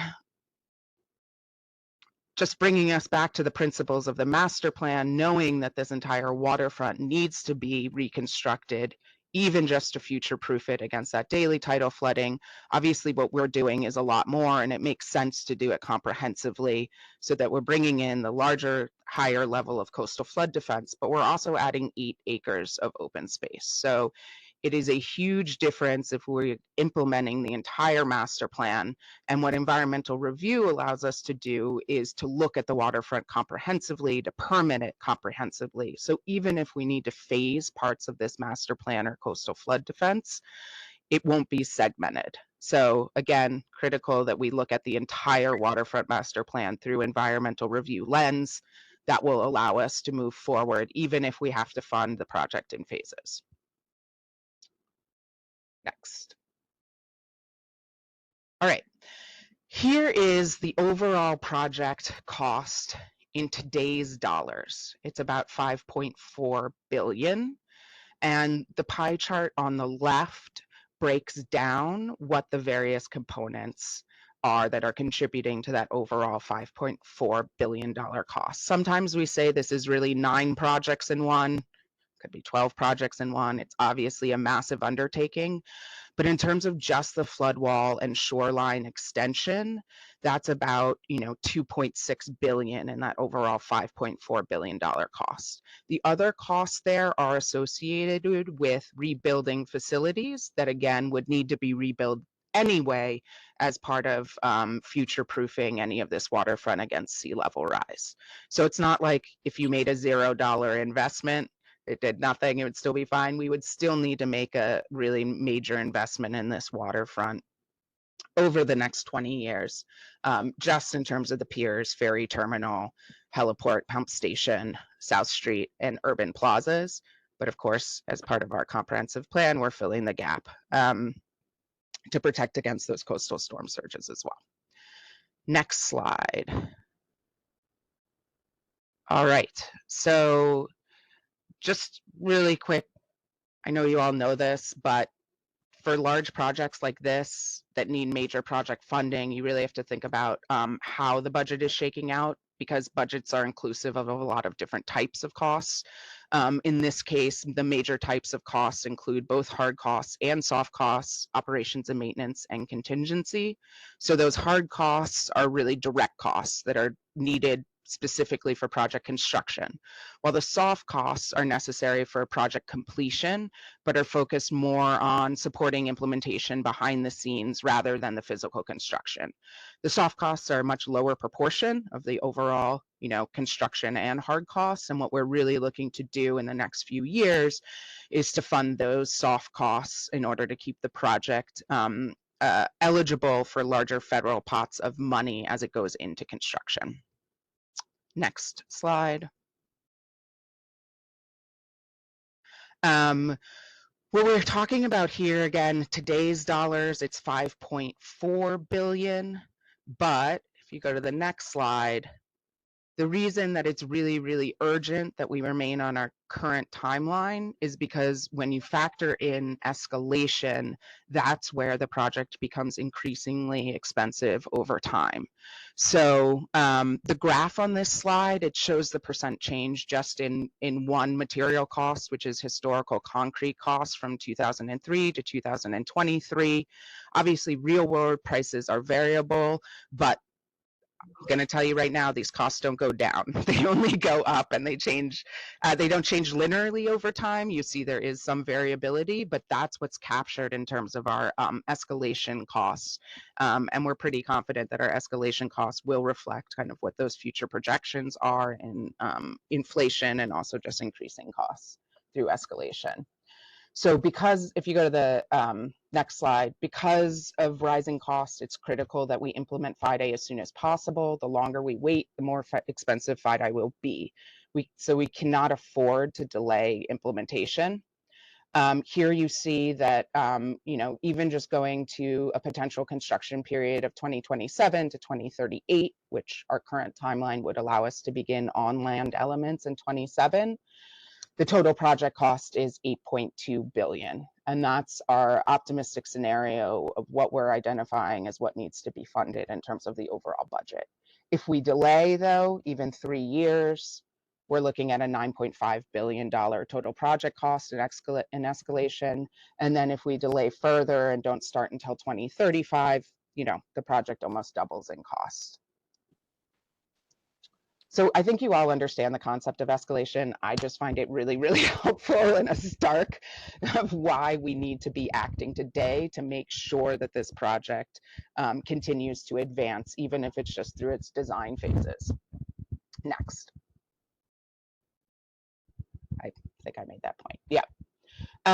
Okay, so the other thing that we need to consider are the kind of principles of what will keep the project cost overall down. And that includes smart phasing, strategic construction, informed cost estimates, which at the end of this phase, we'll have even a better cost estimate. Right now, we are carrying a lot of contingency, which is kind of normal at this level of design. But as we advance design, we're able to lower that contingency and have more certainty around the actual project costs. Then, of course, it's important that we identify diverse funding sources, state, local, and federal. And then, honestly, your input and advocacy, which is one of the reasons CB1 is so important, will really be what helps to sustain this project. So FIDE both has to continue to include the community's key values, reflect its vision for what you want from your future waterfront, but as community leaders, we also really rely on you to help build a resilient FIDE seaport and move this project towards implementation. Next slide. All right, so here we get into the nitty-gritty fun stuff. If you go to the next slide, we have, over the course of this phase, been considering multiple sources of federal funding. Much of it is discretionary funding that came out of either the Inflation Reduction Act or bipartisan bill or bipartisan infrastructure legislation. We hope that those programs continue to exist, and we will continue to apply to them for that discretionary funding. However, the biggest possible source of any coastal resilience funding across the nation is through the Army Corps of Engineers Civil Works program. And the reason that this is important is because you'll see in some of our projections that we're looking upwards of $2 billion some cases, we think an optimistic scenario could be 2.5 billion that the Army Corps of Engineers Civil Works project could contribute towards this. Now, the difference is that for the most part, the Army Corps of Engineers, their practice has been that it needs to be the federal government implementing the project and implementing it kind of according to their feasibility and design. If you go to the next slide, there's currently a pilot program being run out of Army Corps headquarters, which is looking at alternative approaches to Army Corps project delivery.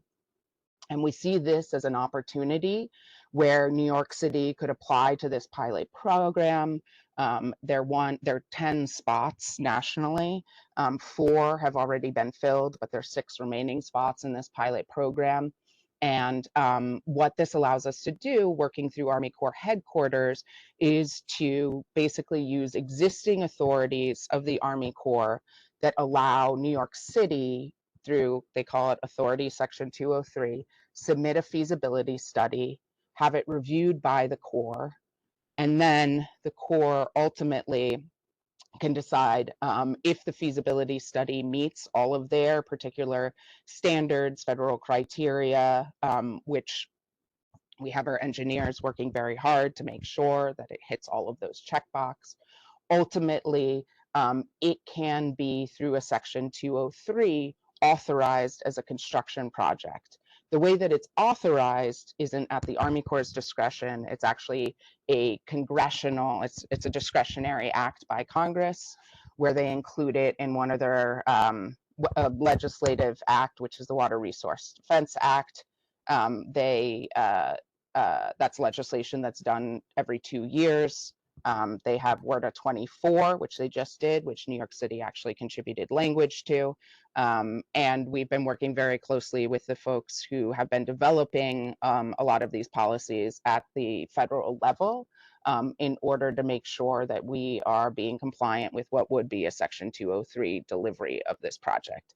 Again, this is super complicated. I'm trying not to use a lot of Army Corps speak. I think you all can imagine how hard that is.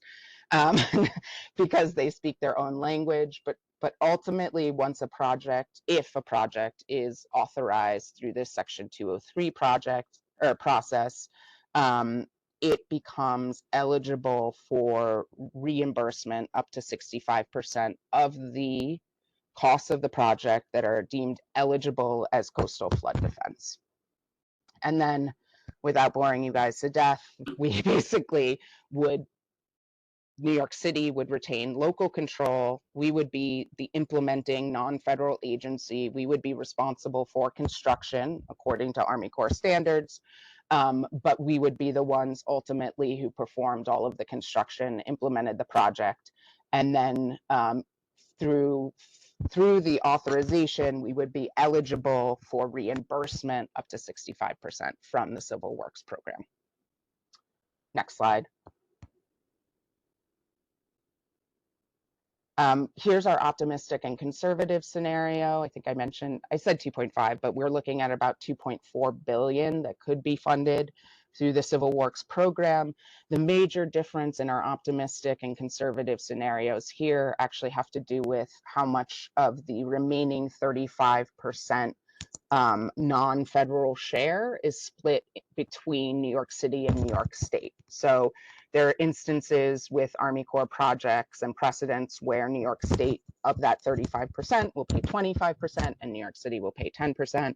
You know, the other scenario that we show here is that New York City would be on the hook for the full 35% match, and then we would continue to look for additional, and again, discretionary funding from FEMA or DOT in order to fill some of the remaining gap. Next slide.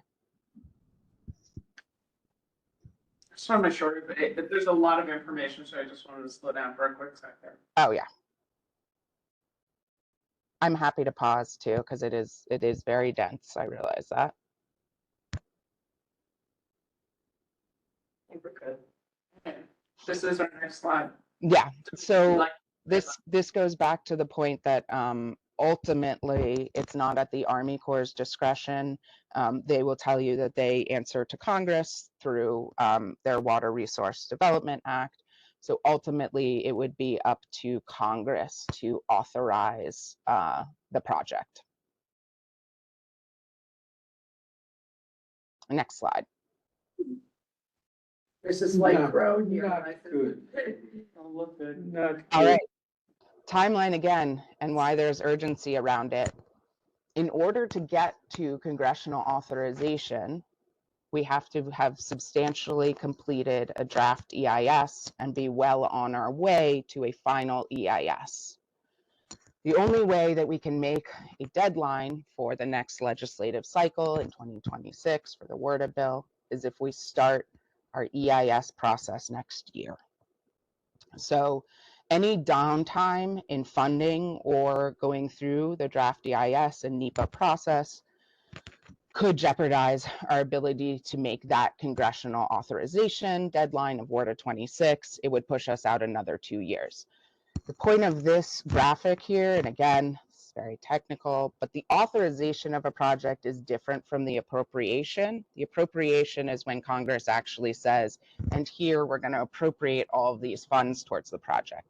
The good news is the moment that you get a congressional authorization, even if it doesn't come with an appropriation, the congressional authorization makes you eligible for up to a 65% reimbursement for what is deemed to be the coastal flood defense or civil works parts of the project.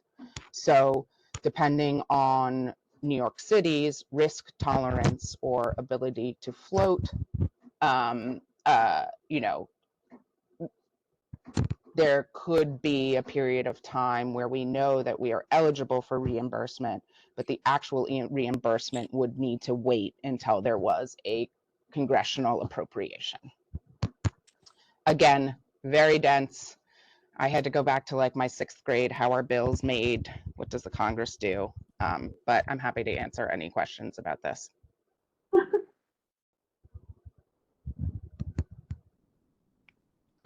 Is that, you're done, right, Alexis? I have a few more slides. I can ask Jordan to skip ahead.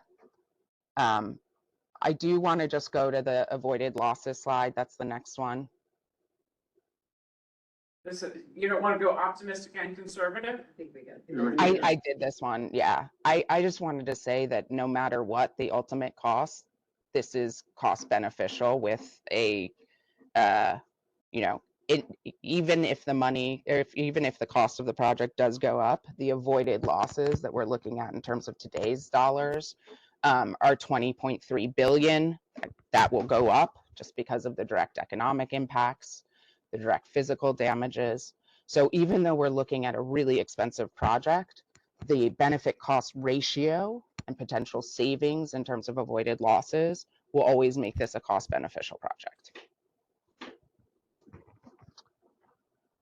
Next, I only have 2 more slides.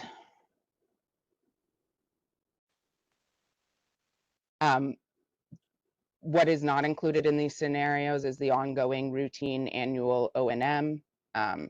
That is something that cannot be funded through Army Corps dollars or federal grants.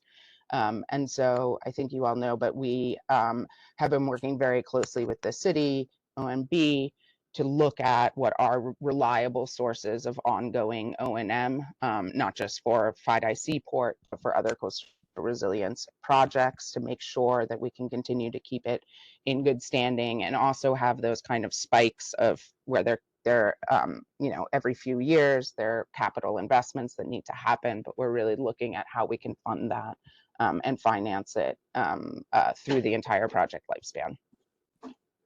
Next.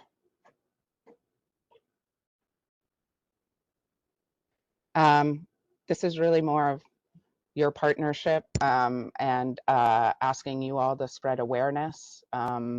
We really, really need FIDI Seaport to be on everyone's radar. We need everyone to understand that it's not fully funded, which I know that there's been some confusion around and something that definitely we need to message. And then this is something we brought up with the CCLM that I didn't go into depth today, but we still are in kind of active conversation with the Coast Guard site. Jordan can provide you an update on the latest, but it is really critical to the overall project alignment of that coastal flood defense that we will need some presence on the Coast Guard site. So regardless of, you know, what future, what is built there, what isn't, we do need to be in these active conversations with the Coast Guard in order to complete any continuous line of defense through Lower Manhattan. I will pause there for questions, or if Jordan wants to offer any updates on that from the city perspective. Thanks very much, Alexis. Jordan, I think, you know, this is a shift in tone, maybe from our presentations over the last half a decade plus.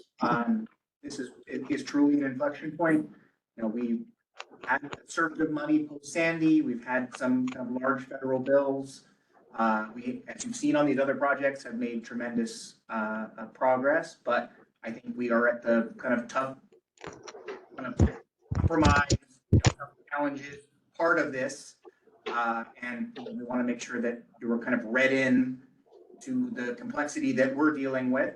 You know, very clearly, we are kind of every stone unturned, and that involves creativity with our federal partners and more involvement with the state. I think it also means grappling with, you know, how as a society we pay for these things. This is a new asset class. Taxes in one form or another are not popular, but that is the sort of you know, challenge we face here very acutely, and quite frankly, the other 500 plus miles of coastline across the city. While all of them aren't kind of as densely compacted and have this risk, this is a challenge we face citywide. So we wanted to make sure that you're kind of aware of our thinking and the road ahead. Question about the biannual water bill. I forgot word. Is it basically roughly the same amount of money that you can count on being passed, maybe increase for inflation or whatever, and we're trying to get a piece of it? Or is there a separate battle to even get enough in that bill that could be for the appropriation? It is a separate battle. It's not a set formula.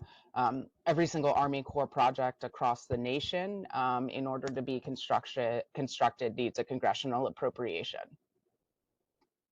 But my question really is more of a political, practical one.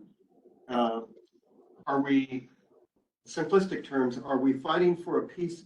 Do we think there's going to be a pie there of a certain size and we're fighting for a piece of it? Or are we also advocating that the pie gets bigger?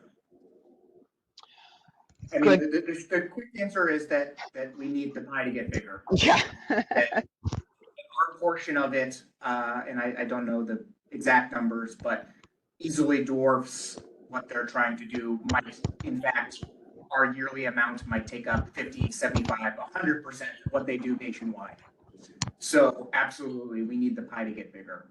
And, you know, I would say we need, and you saw in the kind of pie chart, we need to go after protect funds from DOT. We need the state to come to the table.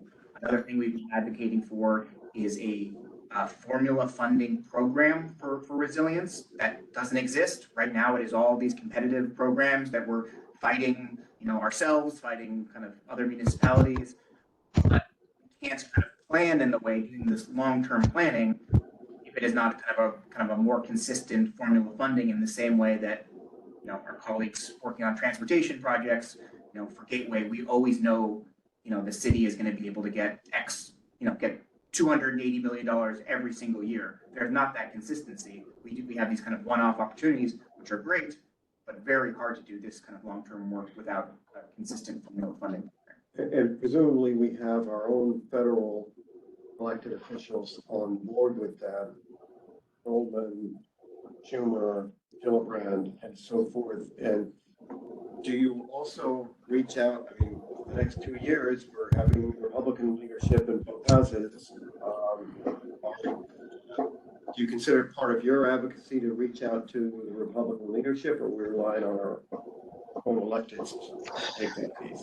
Yeah, so Lorian Farrell is really lead on this for the city. So she would have to come back and speak in a lot more depth to it. I will say that we found that a coalition approach to WRDA has been very effective in 2024. And so she is already working on other coastal states and even non-coastal states like Colorado that will come together in order to work on WRDA language that really stands to benefit all non-federal sponsors, both in kind of Republican jurisdictions and the Northeast coastal states. And, you know, I think we've had successful partnerships with, you know, kind of coalition of folks who win grants. We know the NRDC, National Resilience Disaster Competition. There were colleagues in Minot, North Dakota, who were ultimately very helpful in getting some extensions for some of those projects. And I would say, you know, moving forward, absolutely. You know, in the last administration, the last Trump administration, they created the BRIC program. If you're familiar with the BRIC program, awarded the Seaport $50 million. So I think absolutely there's an opportunity. This is a bipartisan effort, and we need bipartisan support. Richard. Couple of questions. First, you mentioned something about the city needs to, question will be to the city how risk averse it is, and that it, in terms of how much funding it could put forward up front. Could you elaborate on that? And yeah, should we talk about when is that decision required? What exactly would it do? Yeah. So, I mean, a perfect example of, you know, like risk calculus is, let's say we need to put in a little bit more soft costs, and in particular here for, you know, environmental review.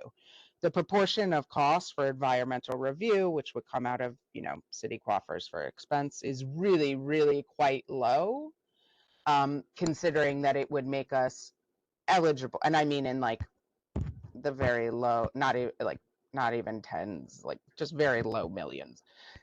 But having completed environmental review would make this project eligible for, you know, construction authorization, in which we could recoup up to 65% of the construction costs. So when you get into construction, it's a lot harder to say, you know, the city can carry those cost burden. There's really just no precedent for it. Like, not only are there so many competing infrastructure projects in New York City, we have a cap of what, you know, we can bond for each year.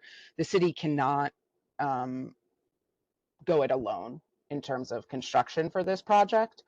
But we could make investment in what I said, the soft costs right now, you know, continuing for the next 2.5 years to fund environmental review, knowing that that then makes us eligible for, you know, reimbursement.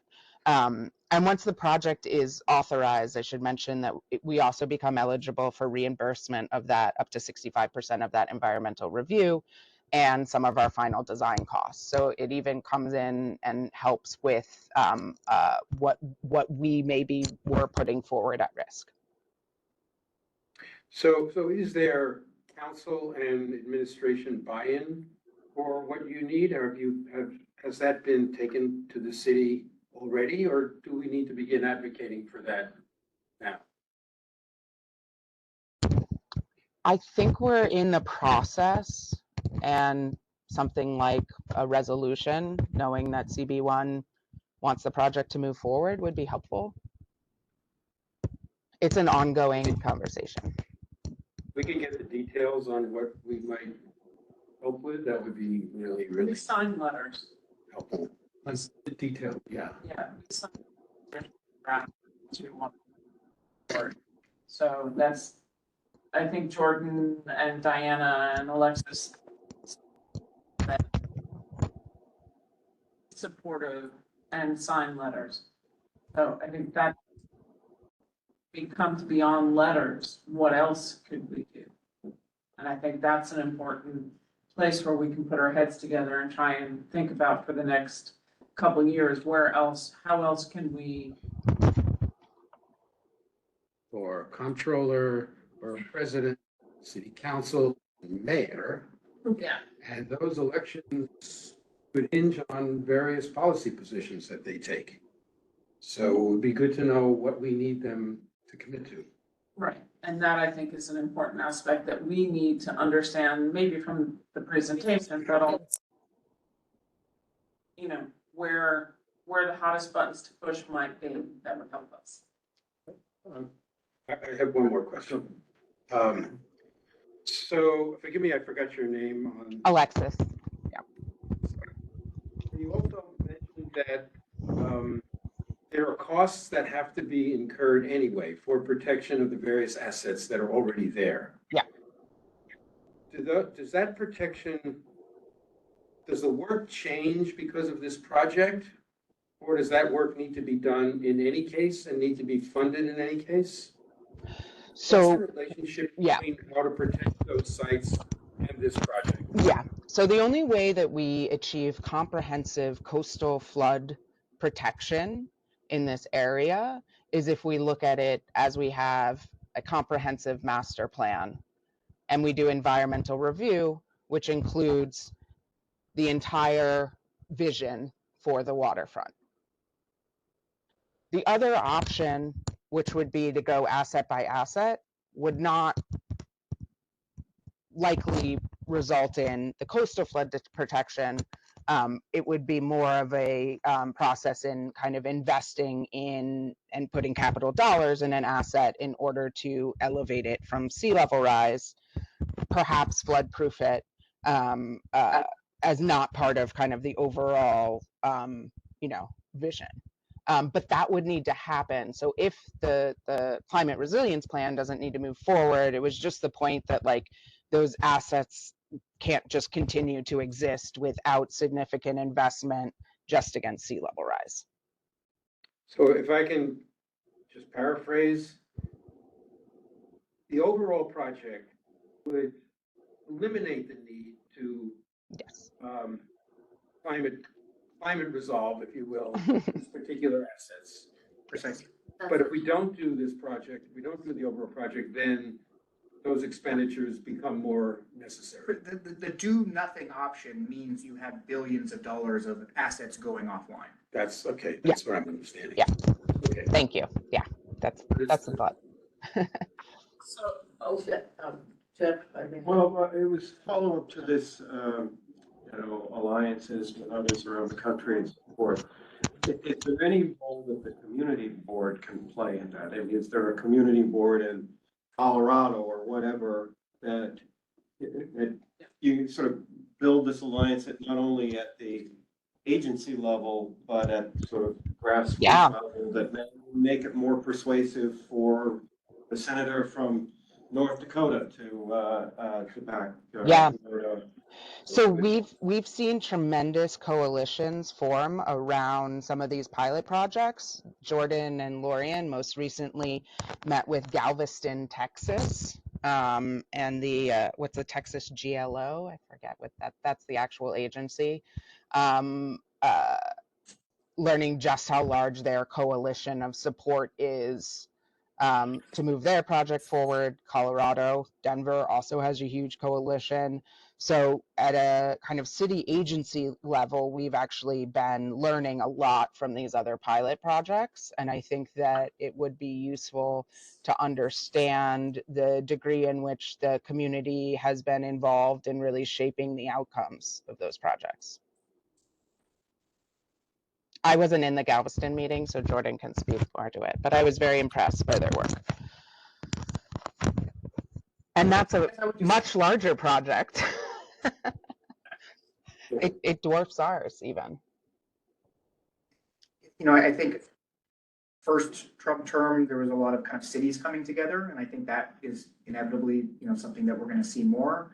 I guess my hope is that kind of partnerships with cities and states truly, and we all know that the state is so important for anything we do.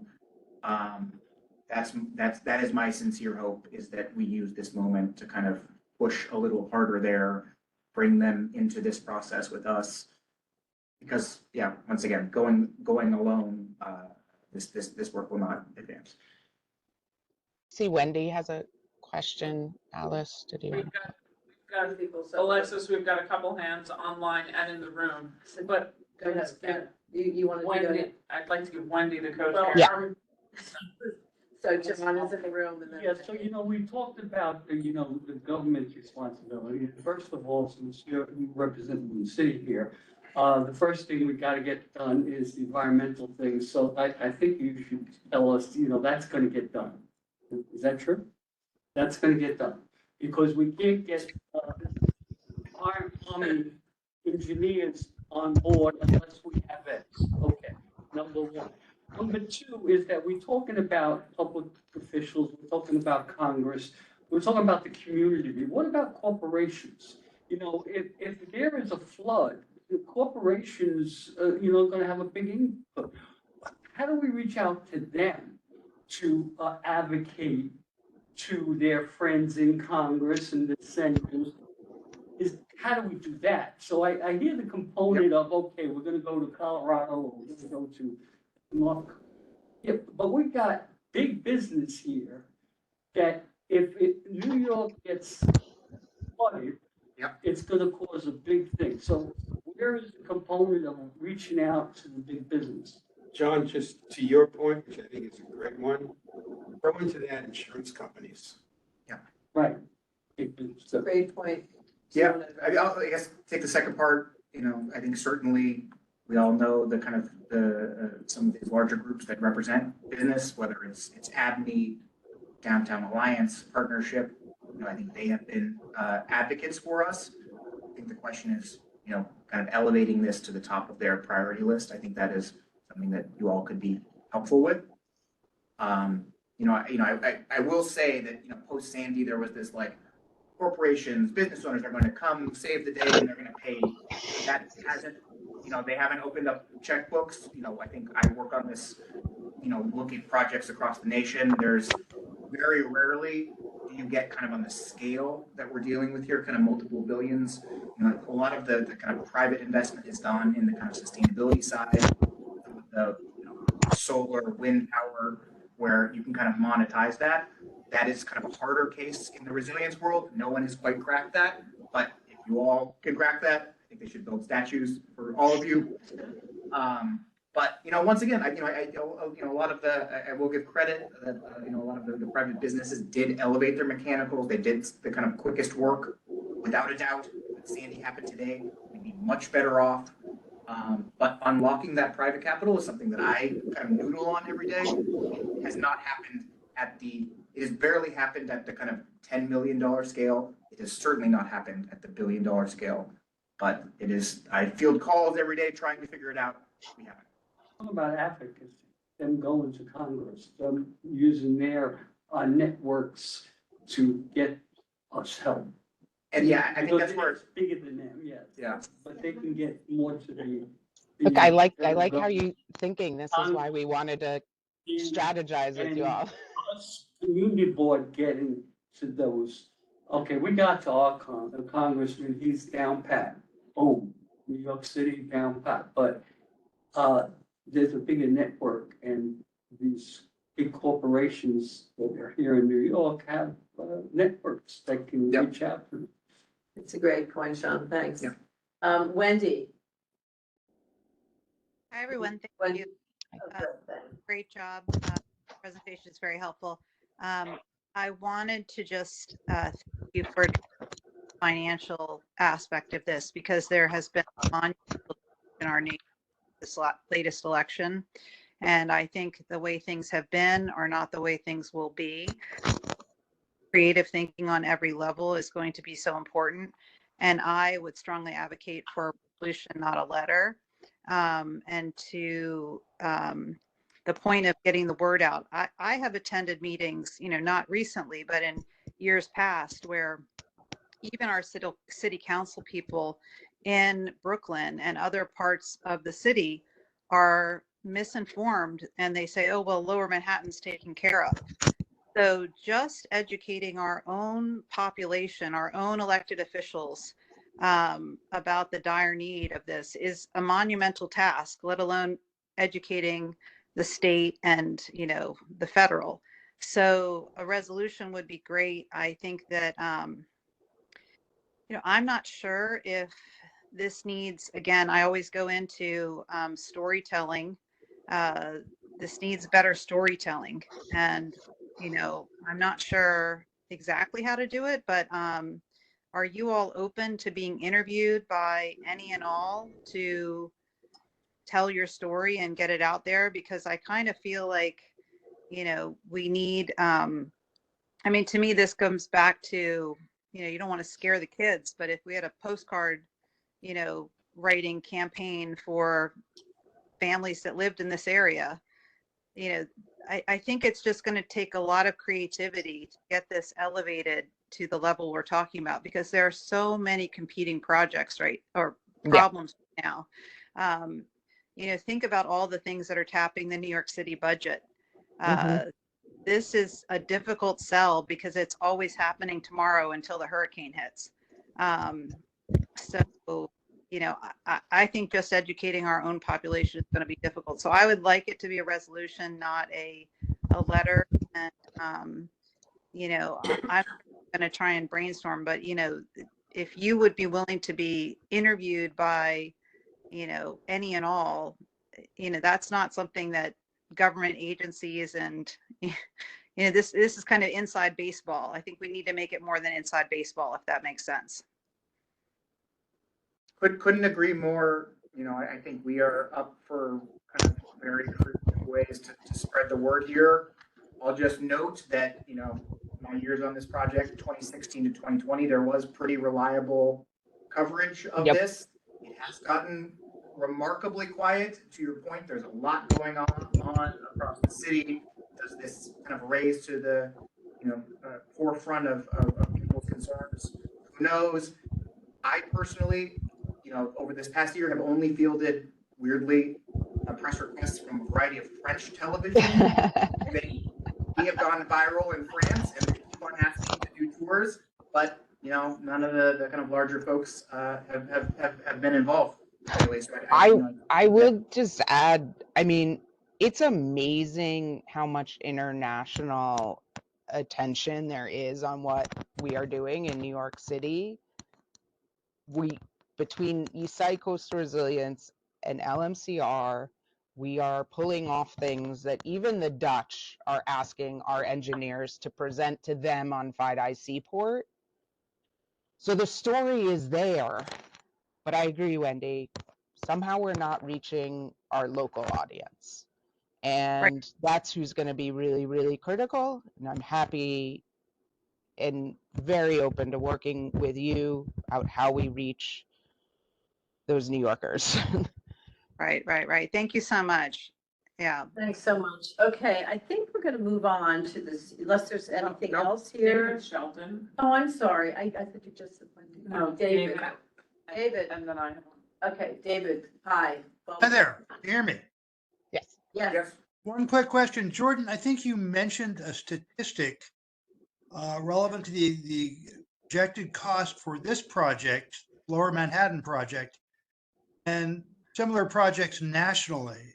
Does that ring a bell? Sort of said it in passing. Yeah, I do want to caveat because I gave a very large range. The point being of that statistic is that this is such a large project that it is either half or the entire yearly Army Corps budget across the boards. But I do, Alexis, if you know that offhand, if not, I'll get that statistic to you. The idea that the Civil Works program would just write us a check to pay for this project would mean that no other projects nationally were moving forward. So I think just realistically, we know that all that money isn't going to New York over a course of years. Climb in Congress, I think. Yes. Okay, thank you. Thanks, David. And Tammy, last. So we talked a lot about the funding. We talk a lot about the design process and the environmental impacts and noting that we have to move forward quickly. We're hopefully going to get funding, and the faster we move, the lower the dollars, the better it will be. But one of the things that concerns me about when we're moving along is substantial change. And at the point that you hit the 30% design and go, if I understand correctly from all our other projects, you can't actually make major design changes beyond that. So I think this is the first, it's hard to make changes beyond that. This is the first time, and it was kind of blasted through, that people would have really seen and potentially understood that, for example, Pier 15 is in potential danger of being demolished and not kept as a public space. And what we're looking at and what the community significantly asks for with the growth of residential housing on the east side is not only the expansion of accessibility for transportation, but active and passive recreation space, outdoor recreation, not just in buildings. And so when we're looking at these plans, I have a concern, and I'd be remiss for not saying it, that if we are not, when you take a look, there have been major changes along the way at Seaport. So for example, Pier 6, which is the heliport, was initially moved south, then it was moved back, different places. The potential addition of the Coast Guard site opens up new opportunities there, which is great. And then one of the questions, of course, is whether or not, because nobody thinks it's a great idea to add, quote, open park space near the helipad as much as it would be to have a larger chunk of active, passive recreation space if the city ferry docks that you have planned could move a little bit south. And I've heard all the engineering conversations of, you're already crossing the tunnels that you have there, you want to impact it less, but you're already over it, right, in all of the drawings. My concern, and I'll say it again, is that once we proceed down this road, is that you can't actually make the changes to do the things that communities are asking for with the growth of residential development. 7 buildings on Water Street, 7 in the business zone are turning to residential. It's, how can you address those concerns that keep coming back to the public for what the public's asking and wants, and not tell the public, well, you've got 3 new buildings that we're adding, you can have public active space in there, outdoor space, that the entire area from Pier 17 down is not privatized or commercialized. I'll just say, and Alexis could probably say much better, but you know, we didn't go through the design today. One of the main features of this design is 8 additional acres of open space, right? We will get to that point of passive versus active and kind of some of the limitations, but you know, that is kind of key to this project. The other tension is that going out into the water, we have to deal with multiple regulating agencies, DEC, Army Corps, etc. And so would we ever be allowed to have 50 acres of open space? Absolutely not. They are barely okay with what we're proposing right now. So it is a kind of a delicate balance of what's the most we can get without, you know, endangering potential permits to move this forward. So I think you're asking the right question, completely hear you on kind of neighborhood change and the need for more open space. I think we are building in as much as we can. Not open space. Open space in this particular scenario is pedestrian access and sidewalks to the ferries. I'm talking active, passive recreation, not open space as a general. Active, passive recreation. I'm gonna just, hang on a second. So what's happening here was, and I agree with Tammy that what's happening is we're not seeing this tonight. Yeah. So you're asking us to speed things up to support this economic potential, let's just say, rate of change. And I'm sure happy to do it, but I would agree with Tammy that at this point, we would then also have to see, you know, the public does have to see these plans. And so tonight isn't the time for this conversation because there'd be this and a million other things we want to say. And I'm sure you're well aware of that. So I guess the question is, when would this conversation take place? When is the next public review of the plans such as they are? Is there a date for that you can? Yeah, so I mean, we will be following our public process that we have all along, where we bring materials to the CCLM. We will be having a public open house probably next spring or summer. But I also do just want to say that, Tammy, I think you said things can't change beyond 30% design. We're only getting to 10% design of the program and topside. If you want to have a conversation about Pier 15, you know, I'm open to that. I think I said that it would add additional 500 million plus to the overall price tag, and it's just then a higher burden to get to a higher cost. But I think that as we have done up until this point of design, that will continue. So we're not even accelerating the schedule. The environmental review process is actually an entirely public process that's mandated by the federal government. Some people do it very much by the book. I think in our approach to environmental review, it will be like everything else, where we actually, you know, go above and beyond and expanding the opportunities for community input. And that includes ongoing input on design. And so, you know, these conversations can and will continue, and we're hopefully not going anywhere. We want the project to move forward, and we want it to move forward as a community vision. So is the next time that the community can see the actual plans beyond the economics, and I appreciate you sharing that tonight, it's very important information given what's happened. But I just want to know, when is the public going to be able to see these plans, 10 to 15% completion or whatever, you know, going to present? When is that happening? Q2 2025. So could we, I see you were up on the board earlier as a calendar for February. Is that a time would you come back to the community board with information? Or are we waiting for your public walkthrough meeting that's the next time we're going to see all this? I'm just trying to establish for the public, for the record. Yeah. Because tonight, the update did not include any update at all of the design. The town Right, was and that was by design. You know, that's right. We said that we were just going to focus on this. Yeah. Right. Yeah, no, I'm open to coming back in February, talking more about the design, getting into specific areas of that you all want to focus on. I think, you know, we've always really wanted to hear from you what it is that you need us to focus on at that particular meeting. Okay. And in addition, there'll be workshops on the southern tieback, which is effectively 0 to 5% design. And so once again, multiple years of community feedback will go into that. And then for the other pieces, right, we're like, you know, 10 to 15% design. And so a year and a half.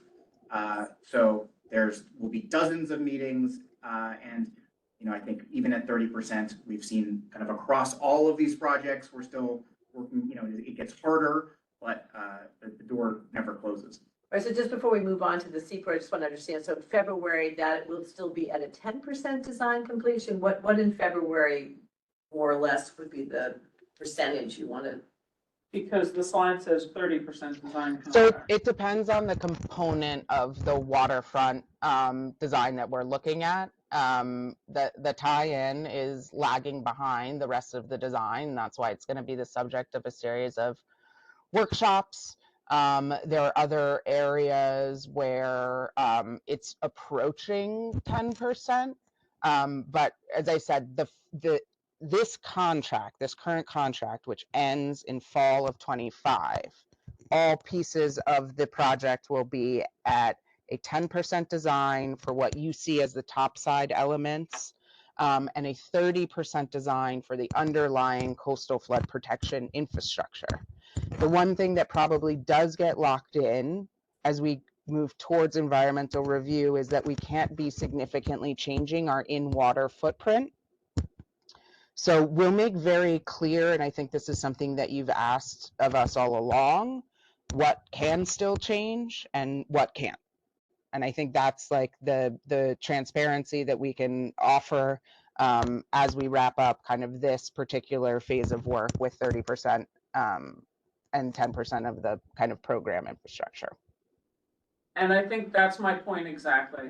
When you're talking about you can't change what's going on in the water and that's 30%, that's exactly what I'm talking about. That's the location of the piers, what's coming in, what's coming out. That's what is going to be designed and potential usage around the Brooklyn Bridge Beach, for better or for worse, because that is actually, I mean, it's not a conversation of open space as it is active and passive, and the locations of these things that enable a greater amount of flow for recreation space and other needs that the community has for that balance, not having a fully commercialized zone, that we have nothing that is not either privatized or commercialized south of the Brooklyn Bridge. And that's important to do now, and that you've already said, because once you go out, you do the environmental review at 30%. There's no changing that. Although you can carry forward options. So, you know, we can discuss this more, but if Pier 15 is like, you don't want to support the project, because then we can carry forward an option through environmental review with or without it. Again, I'm not the specialist at that, but like you can build into the environmental review optionality. It just means that you need to look at the cumulative impacts of the largest build out. Let me understand this. In February, will the public, whether here or in your public meeting, have an opportunity, not just you members on Community Board 1, to offer up suggestions and thoughts on these plans and have them implemented or not? In terms of, for example, the moving of that pier. The answer is both. So if we come to you in February with that, the public, insofar as they attend this meeting, will have the opportunity. We have, as you know, a lot of energy and effort goes into our public engagement. And so we are planning a much larger public event in order to get that feedback sometime in the spring or summer of 25, where we, you know, hope to get in the hundreds of people attending and giving design feedback. And in that spring meeting, will there still also be an ability to do what you've described, which is to offer up alternatives that could then still be reviewed, go through the environmental review? If we get money for the environmental review, we can carry forward alternatives through the environmental review.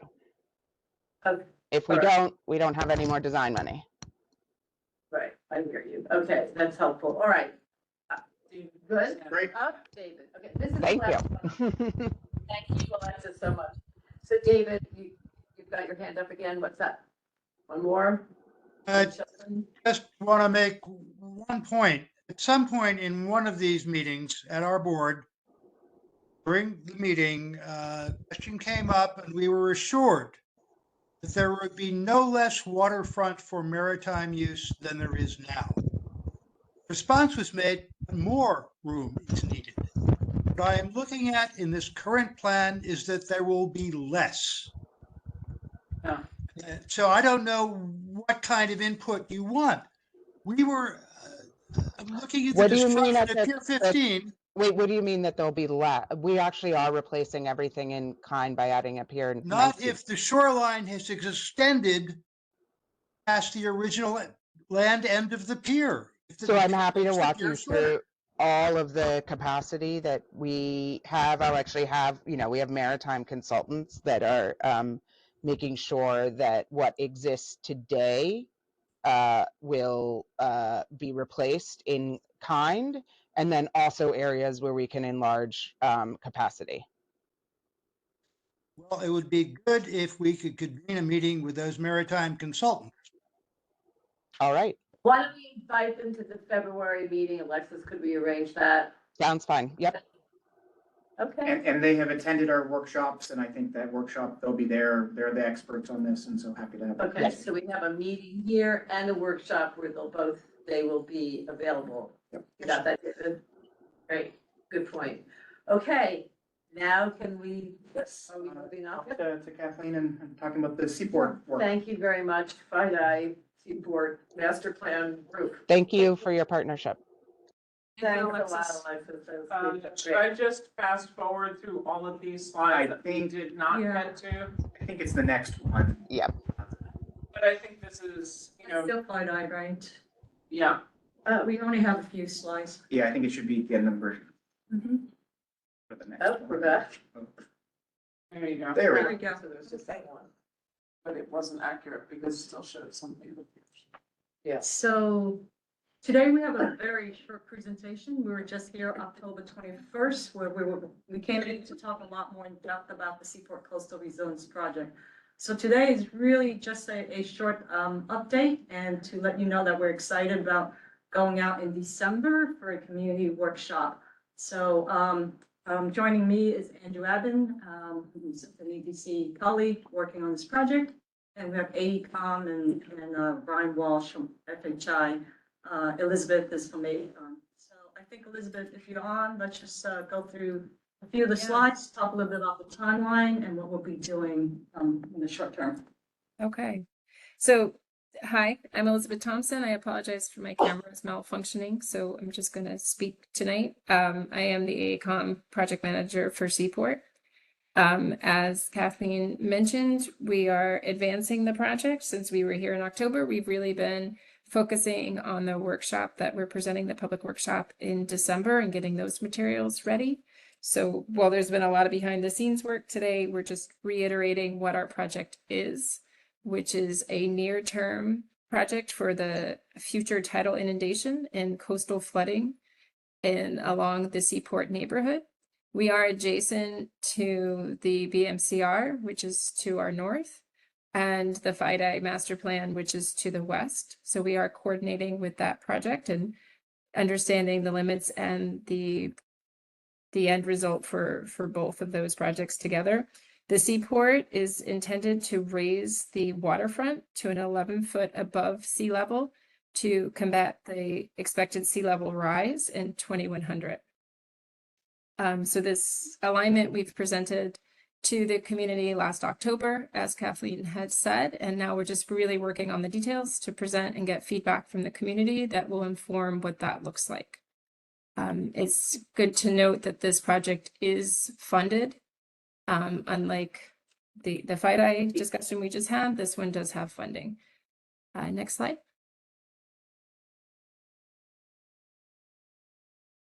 So again, this is a typical that you would have seen last month, where we're demonstrating that the existing elevation of the waterfront now is at 6 and we'll be raising it 5 feet. It'll be a gradual raise, and we will be considering universal access and design so that all can still see the waterfront. It'll also provide that alley-oop, if you will. It's for the FIDI to build upon. It is, again, a separate project. This is for the 2100 tidal flooding and near-term storm surge. Next slide. So as I said, we've been advancing a lot of the design components of the project, the investigation studies, like the bulkhead inspections and completing the topographic survey, and just getting really ready for our community outreach, which I think Ryan's going to highlight what that's going to look like for December. Hi, yes, good evening. Looking ahead to upcoming community outreach, tonight we're at the LMCR quarterly update. On December 16th, we're going to be hosting our second community workshop.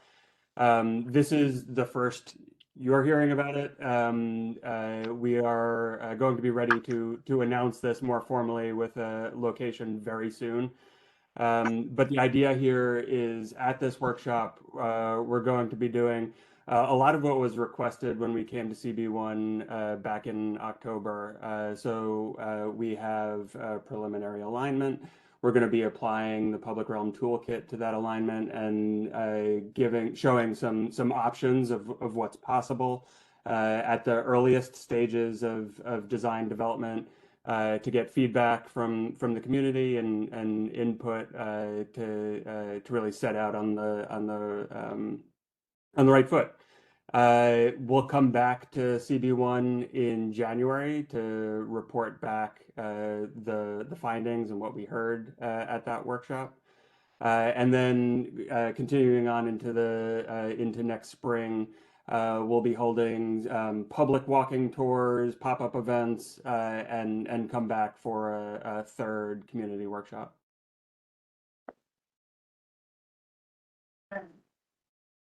Everybody got that before I move on?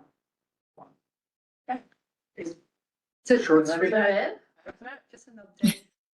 That we'll be back here in December. Well, actually, out in the. Coming to us.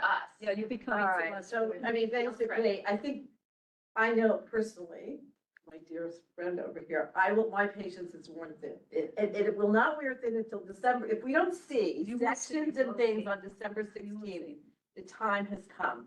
It has been many now meetings where we have seen, as we all have been pointed out, jumping, really that we can understand as to what this plan really is talking about. And so I think I'm really looking forward that December Yes. is no longer going to be a moment where I'm having to say those Nope, things you to won't. people as wonderful as you all are.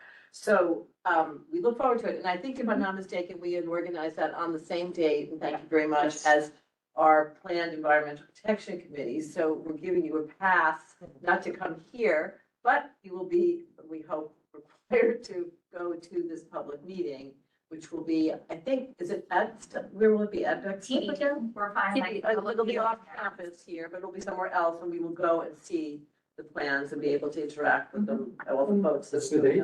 December 15th. And also, please, you're doing all the proper outreach, right? Yes, Because absolutely. last time it Yes. was, we did not have Teachers, enough. outreach. PTA, And the Instagram, neighborhood. social, neighborhoods, everything. Yeah. And The if there, support. and you can also please, do outreach. We certainly have been working with FHI to ensure that we get much, much bigger outreach this time. We will be sharing that information very soon and asking for help getting the word out.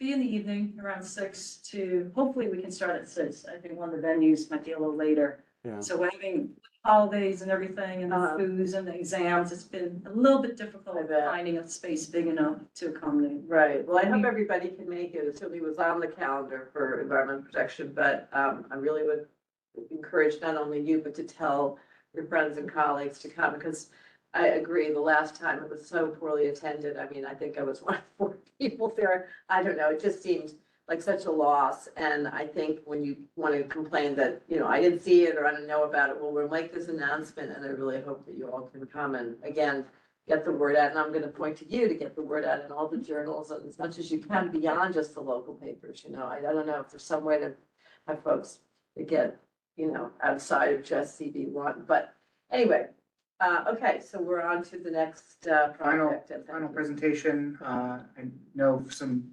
colleagues supporting DDC. Ethan, are you? I am here. Can you guys hear me? Yes, perfect. Thank you.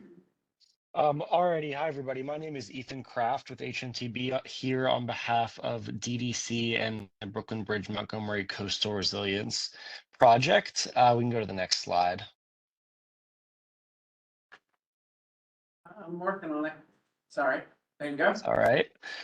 So just as a reminder, this project starts right around the Brooklyn Bridge and goes up to Montgomery Street, where it ties into the East Side Coastal Resiliency Project. And the bulk of flood protection in this project is brought by flip-up gates, as well as some concrete flood walls and parallel conveyance. So just to give you an idea, as construction is kind of chugging along, we've got flood wall construction there by Robert F. Wagner Senior Place below the Brooklyn Bridge. And then throughout the project at various locations, we've got a lot of utility work and installations. That's, steam, electric, gas. And there in location 3, we currently have just an intermittent closure of Clinton Street to accommodate some electrical work. And then in area 4, I have a little bit more detail on this in a slide or two, but that is where our flip up gate installation is focused right now. And then a little bit further south, we've got micropile installations, which serve as the foundation for those flip up gates. We can go to the next slide. When you're on this, before you go though, Jordan, can you comment where Plus Pool is gonna be in this length?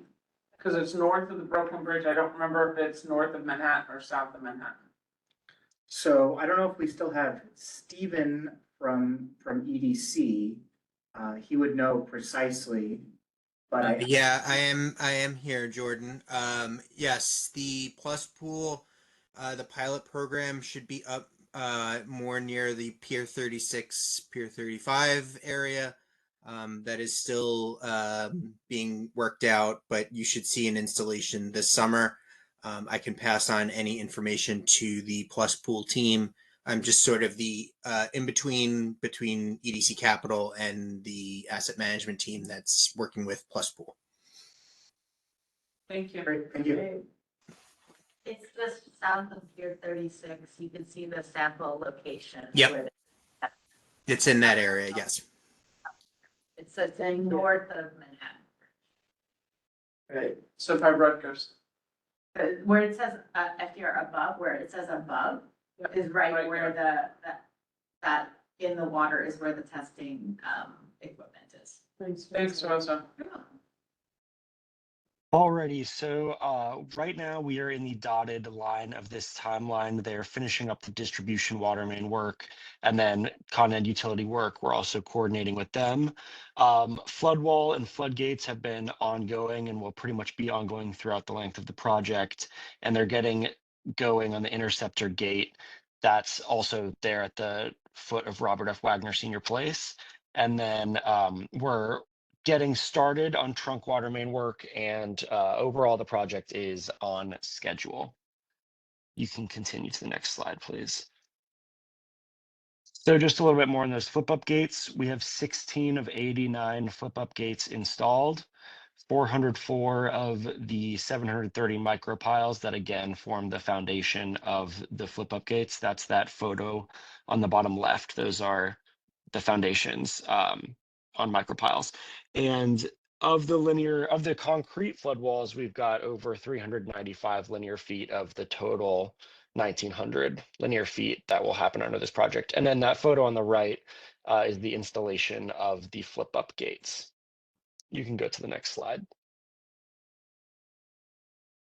I believe at the last quarterly update, you all asked us to bring some renderings of the interceptor gate building. So this is them. That one on the left is looking from South Street up Robert F. Wagner Senior Place. And then the one on the right is sort of the opposite direction. So this is the building that will have the controls for the gate chamber, and the chamber itself will be on South Street. In this rendering, it's right where that red car is where the chamber will be. Okay, next slide, please.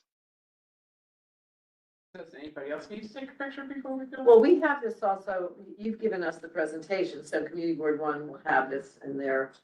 Precise, yep. Where's the swimming pool? It's on your computer right now. Yeah, no, I'm just saying, but if everyone's running around with your cameras as if they're never gonna see this picture again, you can. It's forever. It's forever, right? And I will say, if you'd like to see more renderings, you can go to the BMCR website and look at our PDC presentation, the Public Design Commission, and those are all on, all those renderings come from that presentation. We were also, sorry. No, I'll wait. Okay. We were also asked to bring just a little bit more detail of the Brooklyn Bridge tie-in. So this is a concrete fixed flood wall that ties into the off-ramp of the FDR, and then it will, like this, in this graphic that you see in the top right, that lot on the other side of the wall is the DOT lot. To go through these pictures on the bottom, it's a little bit confusing, but the left side is the back side of that wall. So that's where the lot is. And then the one on the right is the base where the concrete flood wall will go, and that little cutout is a flood door, just to access utilities that are in there. And I think we can go to the next slide. So just some resources for our community engagement purposes. Our community construction liaison is Marsha Guido. She's highly accessible. So if anyone has any specific inquiries related to the project or any problems, you can get in touch with her through that contact information.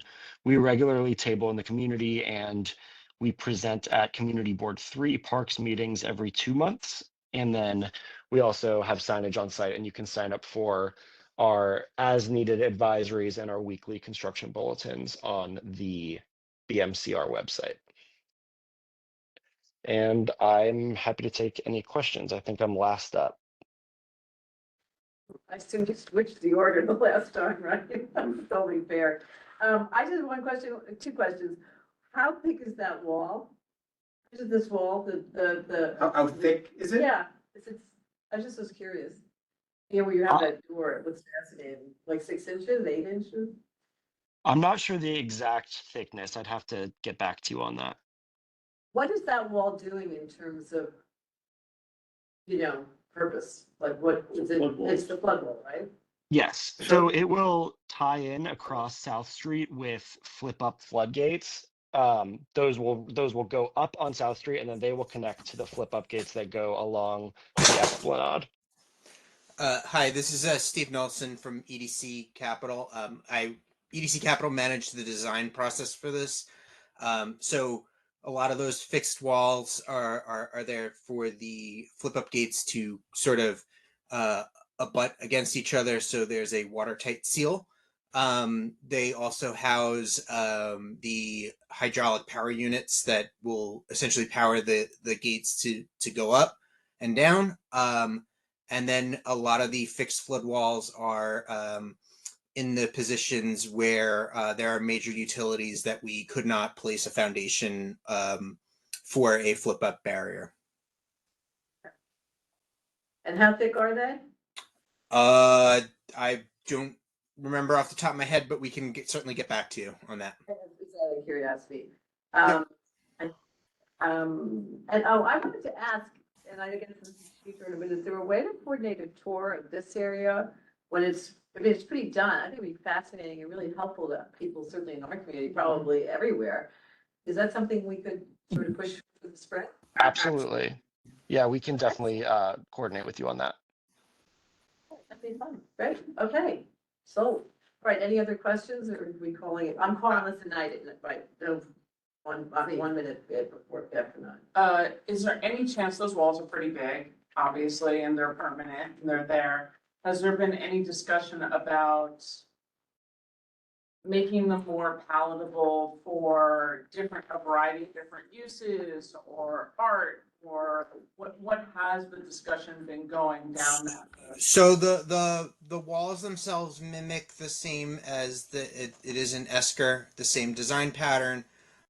We did work a lot with parks for very colorful playground designs, and then just other sorts of enhanced color, just to kind of move away from the stark grayness of concrete in the area. I saw Rosa making the symbol of a swimming pool. I second that emotion. That's for a plus pool to handle for sure. This is at the side of the plus pool range.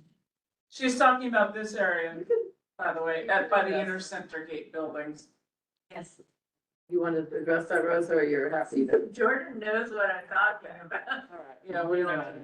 I said for a swimming pool, which we would like to have directly across the street from Natchez Alfred E. Smith has this, because we are shockingly the only Manhattan district that does not have a swimming pool, a public swimming pool. And so we think this would be a perfect location because we have thousands of children growing up directly across the street from the East River with no convenient access to a free location to learn to swim. And rather than having a 10-foot tall concrete wall separating Alfred E. Smith from, what we are working to make a legacy public park underneath the Brooklyn Bridge. We think it would be nice to have something that is actually a community amenity, like a public swimming pool. So, but Jordan is, I tell him literally every time I say. I know that, and, you know, I think there's maybe no better advocate in the city than you, so I think you will find a way to make it happen, one way or another. There's complexities, right? DOT uses that yard to service the Brooklyn Bridge. I see some eye rolls, I know, but, you know, I think we need access, obviously for our Interceptor Gate building. I will say there is a new program that I think I mentioned to you, the state rolled out in New York Swims, which is additional dollars for municipal pools. There can be advocacy around programs like that. But you know, at the end of the day, it is a site that DOT has jurisdiction over and is currently using. But hear the advocacy, and once again, congratulations on you opened a new space earlier today. Great work on that. And then I'll just point out that IPR 15 is still in the top right photo, the one that, you know, look at that lovely public space and the lawn space. And thanks for the shout out to Rosa and the opening up of more space for Gotham Park. So yeah, that seems to go a little bit under the radar, but I suspect we can get announced, you know. I got a push alert. I got a New York One push alert about it. So Oh, excellent. And so getting out there. All right, I haven't seen it. Gothamist before it was the official press release came out. The official press release came out today. I don't know exactly when, but I think it was late today. And so. Posted on LinkedIn, it's posted everywhere. And then the Post actually just did an article. We planted 1,000 daffodil bulbs today there, so with some volunteers. So. Great, that is really good. Good job. That's terrific. All right. Anyway, thank you is what I want to say to everybody for the, as usual, the time and tenacity and, you know, thoughtfulness, and we will. With that meeting adjourned, can I turn? Yes. Thank you, Wendy, for the applause. Good night, Wendy. Good night, everybody online. Thank you very